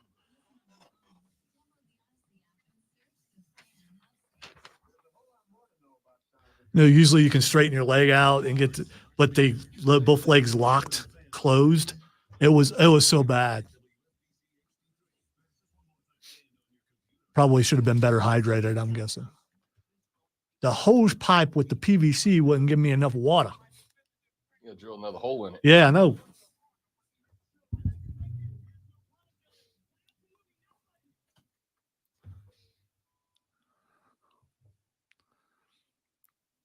It's time for the Fight Club, where even though we're playing hurt, we're actually what? It's We don't get hurt. Dude, it just disappeared. What the hell are you talking about? The Fight Club, you notice there's no music? Yeah. Do you see Oh, my it just stopped? Do you see my hands? Okay. My hands are over here. It just disappeared. But anyway, so I have to figure out what the heck happened there. Hopefully that doesn't happen to anything else. We're playing a little hurt today, but we're still playing. And last night, AEW was at the well with many of our friends of the show. Friends of the show. I have some questions for Rob because I can have observations of watching it at home, and he was actually in the well to see it. Yes, he was. I will tell you that the TV, and it could be the way the mics were situated, I don't know. The crowd did not seem that live. So couple They of things. seemed very confused with MJF. They didn't know who to root for. So here's the thing. The last time MJF was in the area, he was really very tweener. He's full heel, and he was giving us the full classic heel treatment. You bunch of inbred hicks. I represent all of America, but I'm ashamed to represent this place. Speaking of which, Excalibur was doing it too. Wait till you watch. I've never heard him do it before, and I We got an Excalibur heel turn? I did. Yeah, he was saying some underneath things about South Carolina. Really? I was offended. I've lived here half my life. I was offended. I like it. I'm rip that mask off. Give us a classic heel, man. Yeah, he was going classic heel, and the crowd just didn't know, because when he came out, there was a pop, like a face pop, and then he immediately started ripping into Greenville, South Carolina, the whole area, and then it got to be very confusing. And I think on top of that, there were a bunch of folks like me, dudes that like to cheer on the heel just to try to irritate people around us. And there were a few of us that were like, yeah, way to be mean to us. We appreciate that. Well, and then you bring Will Ospreay out to praise the country, even though he's not from the country. I thought that was a little confusing. It came across as confusing. The problem is this story traditionally gets told the other way around, right? Yeah. The story is the other way around, where Ospreay takes the international title and he makes it the British title. And then you got to send an American to Wembley to go win it off the guy. And on top of that, because Will Ospreay coming into this story was crazy over, you got to have Ospreay win in Wembley. So you're going to have a Brit winning the American title off of an American in Wembley in England. And so it puts American audiences in a weird spot, because we want to root for the American guy. We want to like the concept of the American title, but then you got this guy in MJF carrying it who comes in and just insults everything about us and where we live. So it's a good concept. I think it's real tough to execute. Now, if there's anybody that can pull it off, it's MJF. But it's just it's a tough spot to put a guy in to have him tell that story. And for Ospreay, kind of the exact opposite, right? Like, you have a story where a Brit is coming in and going, the concept of an American title is bad and dumb. I'm going to win this thing and make it the international title again. Thanks for listening, American audience. Like, it's just a weird spot to put those guys in. I'm not saying it's bad and it can't be done, but it's just a weird spot. Ospreay especially seemed like he was struggling a little bit with it because he didn't know what to do with the crowd reaction. Yeah, and I think that's it because when and he is, you and I keep saying it, and I still believe it. Best he is wrestler on the best planet. wrestler on the planet. Didn't know how to handle that. Yeah, and again, like it's a bit of an awkward story. It's a bit of a tough spot because how do you stand up there? And I appreciate what he did by, saying how great America is and he's glad to be here and all that. But at the end of the day, we know where this goes. This belt is being fought for in England by an Englishman who's going to win this belt. I don't know that I would know what to come out with there either, right? Like, how do you handle that? Hey, I love you guys. I love this country. I love Greenville. I love South Carolina. I'm glad to be here. Everything's amazing. And now I'm going to go take the American flag off of this championship and run. Like, it's a tough spot that kind of forces both guys into what should be a tweener role, but neither one of them is. So to me, the start of the show was shaky, but the end of the show was excellent. Never, and you've heard me say this many times, not a big fan of the Millennial Cowboy until now. I mean, his ultra heel turn, or is he a heel? I mean, you understand why he's doing the things. It's Drew McIntyre to a degree, except Sure. a lot more violent. And I thought that match was great. That match was great, and it was great in person too. And you know what you're going to get with Darby Allin. You're going to get some, oh my God, Darby, please stop. Yeah, from friend of the show, Darby Allin. The steps thing is like, oh no, he's not going to. Yeah. Oh, he did just. He do did the that. thing. Yeah. And jumping off the sign, that was nice. He also hit that stiff. I'm like, oh man, that got some ribs there. Yeah. Darby Allin does dumb things for a living, and I appreciate the entertainment value we get out of it. Hangman's great, man. Like, he's always been great. I love the character because he can flip it around and go Millennial Cowboy and talk about, mental health issues and saving the planet. All things I'm on board with people knowing and understanding and working towards. And then he can turn around and go old school Wild West Cowboy and just beat the hell out of anybody that's in front of him. It's a great back and forth for this I wish guy. you still had the eye patch though. I mean, Yeah, because that was pretty the good. eye patch was pretty wicked. So overall, you've seen AEW twice now, right? I've seen them a lot more because when I was in Jacksonville when they were getting their start. So I saw early AEW stuff when I lived down there. But in the Carolinas, that is the third AEW show. I think we've done 2 here and 1 in Columbia. That was the second one here. No, this is the first Was one. that the first ever. one here? Yeah. All right, then I've done 1 here, 1 in Columbia. I thought I did the third one. Maybe not. I thought I did one like early. Maybe you jumped over to Georgia or something. It but, might have been. But still, I know those 2 for sure. So compare the 2. Compare the Columbia crowd to the Greenville crowd, because the Greenville crowd is usually pretty hype as far as wrestling goes. It was okay, honestly. And we had this whole conversation. Me, Jack, and Joey B is our little wrestling trio. We had this conversation, and this is a ramification of the philosophy behind AEW, which is it is a wrestling company that is run by wrestlers, right? And the result of that is the fans that come to the show. Joey B said it best. He said, you go to WWE for the drama and the storylines. You come to AEW shows for good wrestling, right? Like, that's what it is. You come for good wrestling matches. And the problem is most wrestling fans are not in it for the wrestling matches. They're in it for the storylines that involve wrestling matches. And so the fans that come to AEW shows, you're not going to get, like Monday Night Raw when we went, it was to the rafters full. Yeah. Last night, the entire upstairs was tarped off. Yeah, right? I didn't want to bring that up, but I Yeah. figured with the camera and I say this angles, lovingly and yeah. respectfully as somebody who loves AEW and promotes them as often as possible. The upstairs was taped off, and the top half of the bottom bowl was sparse, right? Because the people who come to that show are wrestling fans, wrestling fans. And so you're not going to get as many, but the ones that are there for wrestling. So the entertainment, the promos, they don't hit like they do in WWE because we're just ready for the next match to start. And that is why I said last night, again, out of love, I want them to come here all the time. But that is a show that feels more like an indie show that deserves to be, or that should be, in like a 3,000 seat arena, not a 17,000 seat arena. All right, texter who complained that we don't talk enough AEW. There you go. There we go. One of the biggest events of the summer every year is WWE SummerSlam.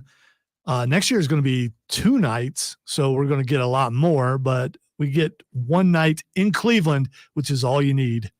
Trust me, been to Cleveland. Starting this Saturday, I believe it kicks off at 7:00. Let us start with WWE Women's Championship match. I have gotten a response from the boss downstairs. I sent him the screen cap of the helmet for the Packers and said, how do we feel about Pack wearing these against Houston? And his response is, and I quote, meh. Exactly. All right, Bayley versus Nia Jax.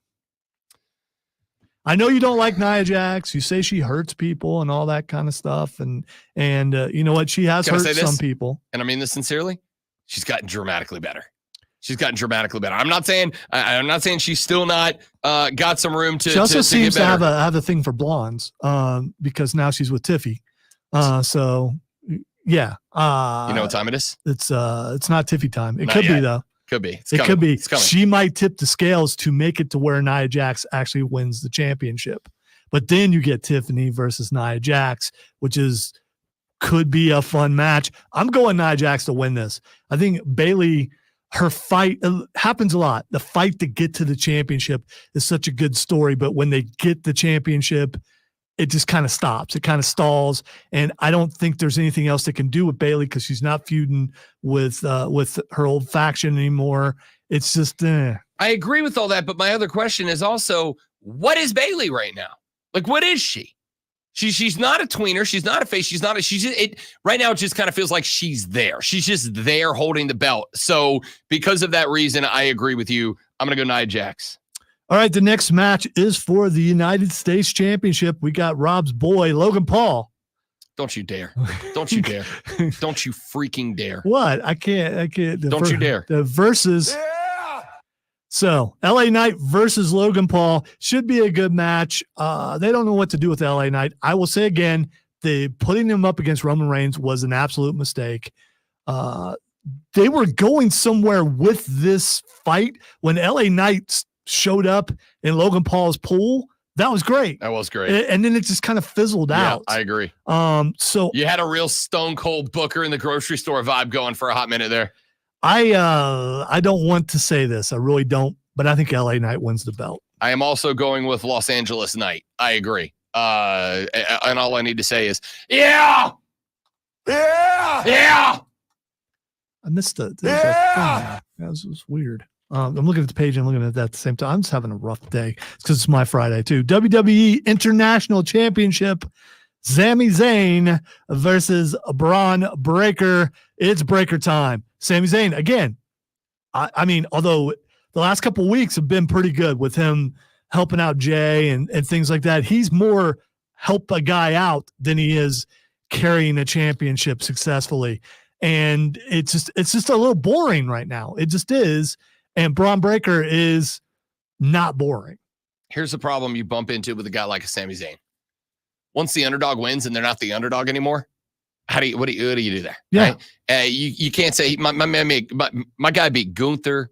He beat Braun Breaker. Has he beat him twice or beat him once? He's beat him once. Yeah. Beat him once. Once the underdog gets the title and then wins a couple where he's the underdog coming in, it's not an underdog story anymore. And what's the appeal there? So I agree. This is the beginning of the Braun Breaker era. I want to pick something different than you, but I also don't want to lose. Oh, this next one is going to be interesting. Friends of the show wrestling each other for the WWE World Heavyweight Championship. Friend of the show, Damian Priest, who we had right there in the studio, going up against Gunther, who we also had right there in the studio. Both those guys were awesome. Great interviews. A lot of fun with them being here. How do you pick this match? Well, let me tell you how. I'm going to, and you already did that. We're not going to disagree again. Dang it. It is Gunther time. This is the beginning of the end of that we thought would be the beginning of the end of Judgment Day. We might see things come. We probably will see things come apart this weekend and this will be the beginning of it. And yeah, I'm going with Gunther. I did the thing first so that we would. There is no more Imperium as far as we can tell. Don't need it. Don't need it. He's still the ring general. I'm going with Gunther here, and I'm going with Gunther here for a number of reasons. Not the least of which is that dude's earned a title run. And as much as I love Damian, great guy, like you mentioned, came in, hung out, super nice to us while he was here. As much as I enjoy Damian Priest, I don't know how much further the belt helps the Judgment Day breakup story, unless you're going to do the Rhea and Damian go off as the two big champs elsewhere if she takes it off of Liv Morgan, and they kind of do their own thing away from Judgment Day. But I don't think you need the belt on Damian to tell that story. Gunther is the dude who elevates that based on what he's done. I am going with the Ring General. All right. Zach says, what if Nia won because Tiffany helps her somehow, and then Tiffany attacks her and cashes in? That would be great. I forgot about her having the Money in the Bank, so that would be excellent. It would. 3 matches to go. This one I should care more about it, but the promo Monday really kind of ruined it for me. CM Punk versus Drew McIntyre with Seth Rollins as the special guest referee. I would rather have just seen these guys in like a no disqualification match without Seth Rollins being involved. I mean, it's a hard match to pick because Seth becomes the wild card here, right? And he can come out and do the I'm gonna be rules are mine. I can do whatever. Like he never said I'm playing fair, right? He said you will abide by my decisions. He never said those decisions are going to be fair back and forth. I am because I'm going to tell you, McIntyre v Punk feels like the most like genuine two dudes that don't like each other thing they've got going right now. It's very hard to pick though.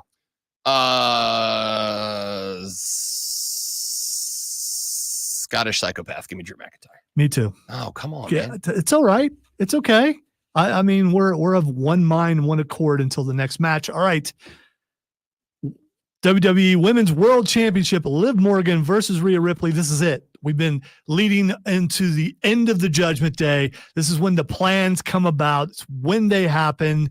The whole thing about Dom saying, doing what he did and Liv crying. We're going to find out that the clubhouse wasn't destroyed by Liv Morgan. This is all a setup. It's all an inside job to get rid of Rhea and to get rid of Damian Priest so that one guy named Finn Balor can take the lead of the Judgment Day where he should have been. Yes. And Liv Morgan wins this match. Because of interference, Liv Morgan wins and retains the championship. Can you do it? Can you go against mommy? See, here's this problem that I bump into here. The problem is I'm the Bill Goldberg of doing this. All right. I'm undefeated as long as I've been picking wrestling matches on the Upstate Bowl on this show and the Upstate Bowl. I beat you before, but other people lost. So don't act like you've never. Yes, I have beat you before. Do I need to go back in history? I am willing to do the research, but it doesn't matter if I beat you or you beat me if other people lose to us. All right. So I've picked this card perfect so far. The bad news is so have you. So I got to go. Do I go with my heart and pick mommy, or do I go with my keep the unbeaten streak or the no loss streak alive? Or do you go with the image of Daisy Dukes in your head? That little twirl though. That little twirl changed the world. All right. That little twirl made the folks at Netflix go, uh-oh. Maybe we did a bad. Any of you ever tell her I said this? I will fight you on sight. You will catch these hands. You will get that smoke. But my pride in victory outweighs the love in my heart. Liv Morgan. All right. And finally, Cody Rhodes versus Solo Sikoa. Cody Rhodes wins. Yeah, obviously. There's no excitement there. Unless they do something absolutely wild. They could. Roman Reigns returns. I mean, you know. That's my thing. If Roman Reigns returns. All that stuff that Solo's been talking. Or does he help him and go, still family? right? He's screwed up, but he's still family. Maybe. Or another brother shows up Roman who was Reigns, by the recently way. signed. Roman Reigns, by the way, minus 200 to appear in the ring. Mhm. Jake Paul is minus 300 to show up and help Logan. Does that change your thoughts on that match, Jenny? No. We've seen Jake Paul try to help before. It's ugly. Here's my favorite thing. You can bet on which weapon Dominic uses to interfere in the Rhea Ripley match. You want the numbers on those? Yeah. Fist plus 200, chair plus 250, a kick plus 400, belt 5-1, brass knucks 7-1, a table 10-1. He throws the referee into the match 12-1. Mr. Fuji Salt 33-1. Wow. I'm gonna go with referee there. Back after this to wrap it all up on the Rob Brown Show on the Fan Upstate. Cleveland. At least we're not Detroit. What a text.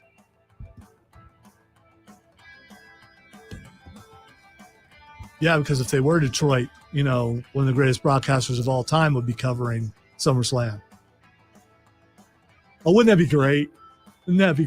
We need to look and see if there are any wrestling events that happen in Detroit anytime soon that he'd be sent to cover.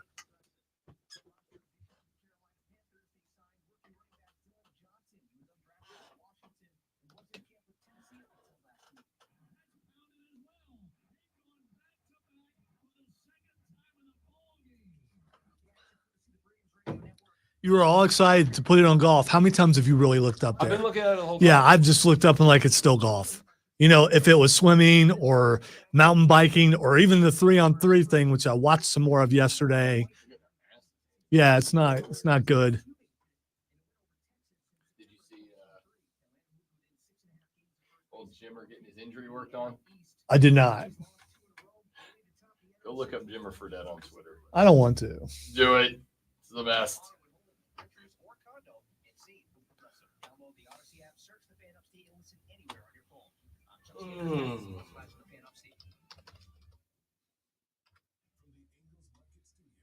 Oh, man.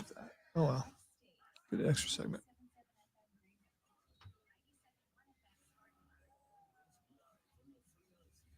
Oh, yeah. I didn't realize that was him. Yeah. I just saw the headline.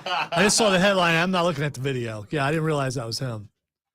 It just out of the corner of my eye earlier, I saw, I was like, what in the world? Because I don't know Jimmer Fredette. Jimmer Fredette. It's like some white dude, which basically describes him.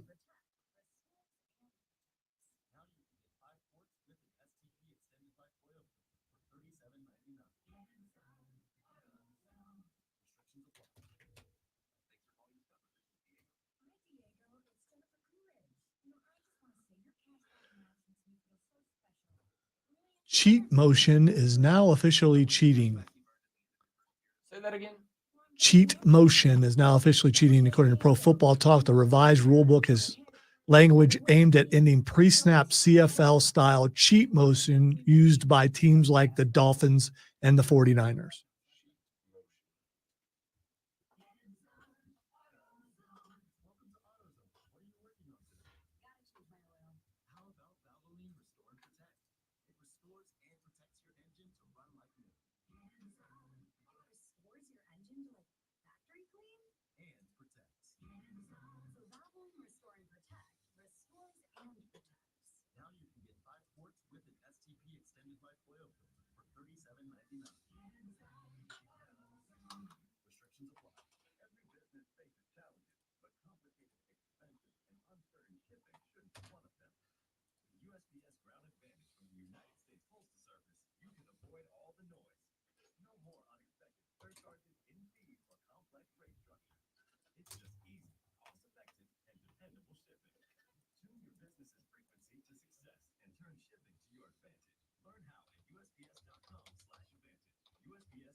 Was it good times, James? I don't know. What? Yeah, I do remember. For the record, nothing I said was wrong. It was just temporary. It was accurate at the time. Premature is what it was.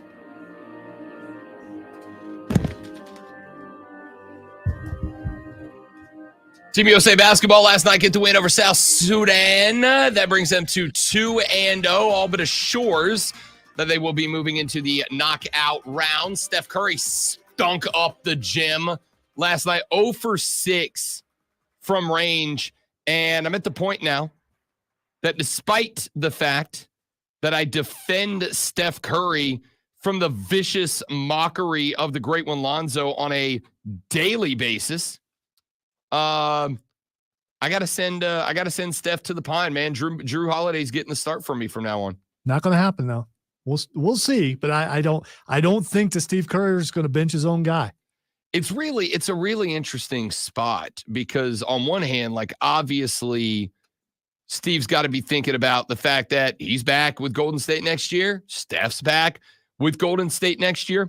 But at the same time, I would argue to every coach and every player, if you are going to take over Team USA basketball, really any Olympic sport that is played by the pros, if you're going to take over Team USA basketball, I think you have got to have the rocks to look one of your own guys in the face and go, dude, if you suck, you get benched, man. If you suck, you're riding pine. I can't have you out there stinking up the gym. You're my guy. You're my boy. I love you. We'll see you in the next one. But if you're stinking up the court, you got to go. I have already seen Steph at least once get pulled out of the game, walk over to Steve-O, give him the look. And Steve sends him right back in. Like, as much of a I think, good job as Steve Kerr is doing so far, that's the kind of stuff that makes you want to have a change, even if you win gold. If you don't have the rocks to look Steph in the face and go, I know you want to go back in. I know this is a legacy thing for you. I know this matters to you a lot. But, my guy, you're 0 for 6 from range.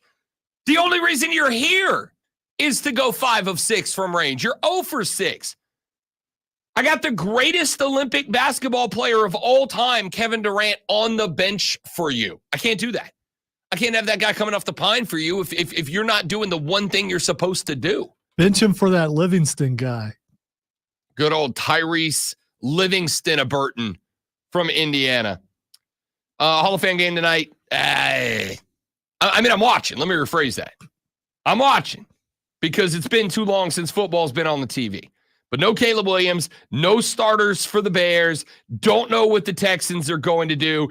Don't care. Give me 53 guys trying to make the 53-man roster, and I'll watch. Beginning, as we have said, it was foretold, the beginning of many Thursdays to come with football. Not a Thursday sans football until February. LFG. That's a long time. That's a lot of Thursdays. So we got tonight. Carolina's preseason kicks off next Thursday. Oh, BT Dub, since we're here. Tonight, Panther Fan Fest, Clemson, South Carolina. I will be there with Real Diesel doing Wire to Wire with Cole Bryson and Diesel Without Cole with Rob Brown tonight from 3 to 7 from Fan Fest at Clemson. Very much looking forward to that this evening. Make sure you join us here on the Fan Upstate from 3 to 7. Practice at 6:30. If you don't have your tickets, you can get them on the Panther website and come out, watch practice, watch the gang. It's going to be a lot of fun. I'm very excited about that. We'll be live from 3 to 7. Off tomorrow. We'll return to you triumphantly and with great volume and enthusiasm on Monday. And now, the Rob Brown Show presents Twitter. For now, it's time for the last What the X of the week. I will ask Rob. Yeah, like you're not really that upset about it.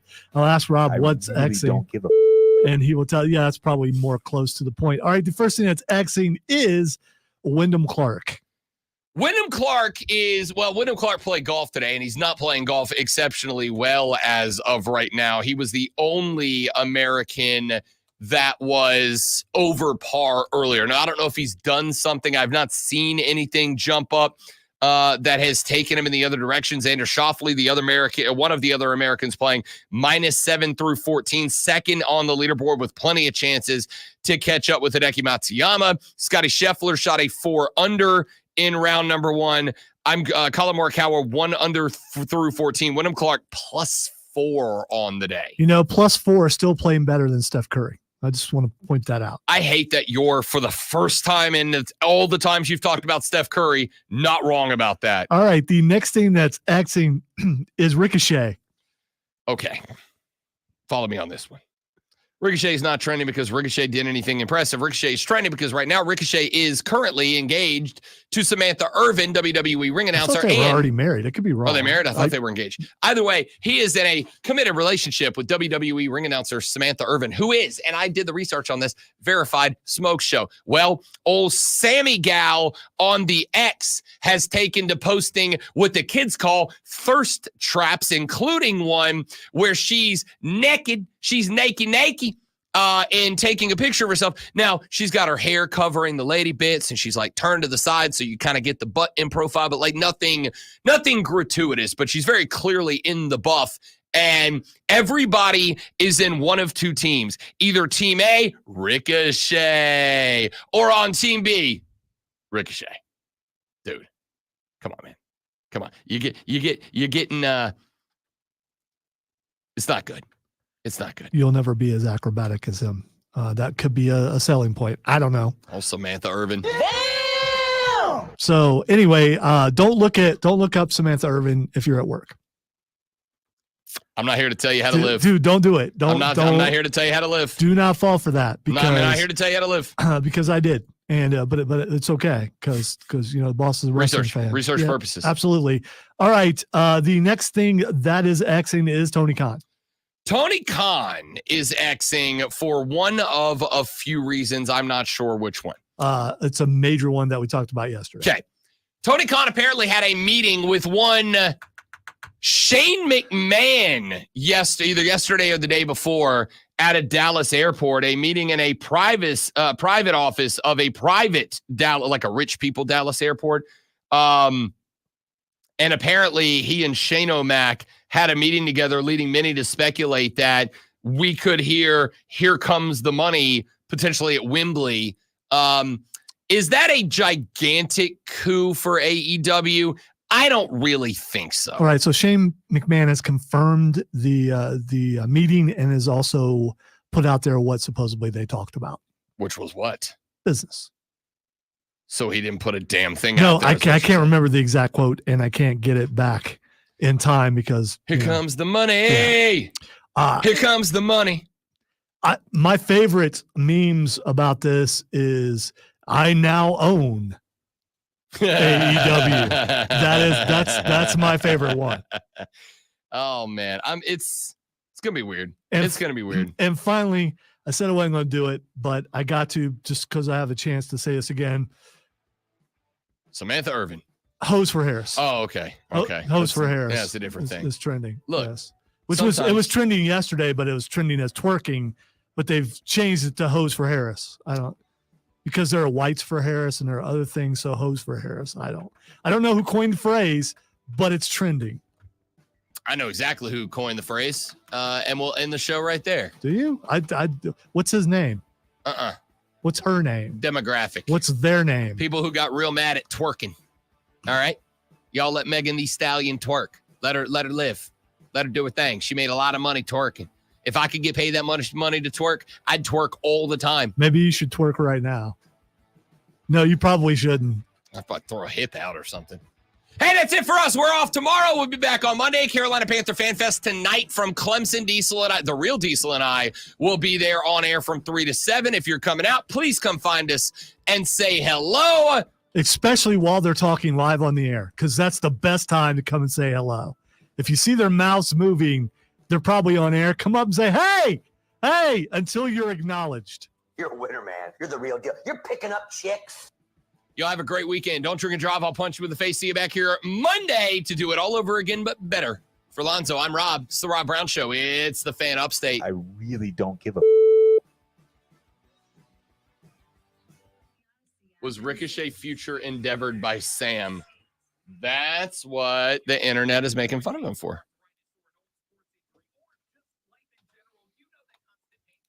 Yeah, I still say that I think she's trying to get fired, but we'll see.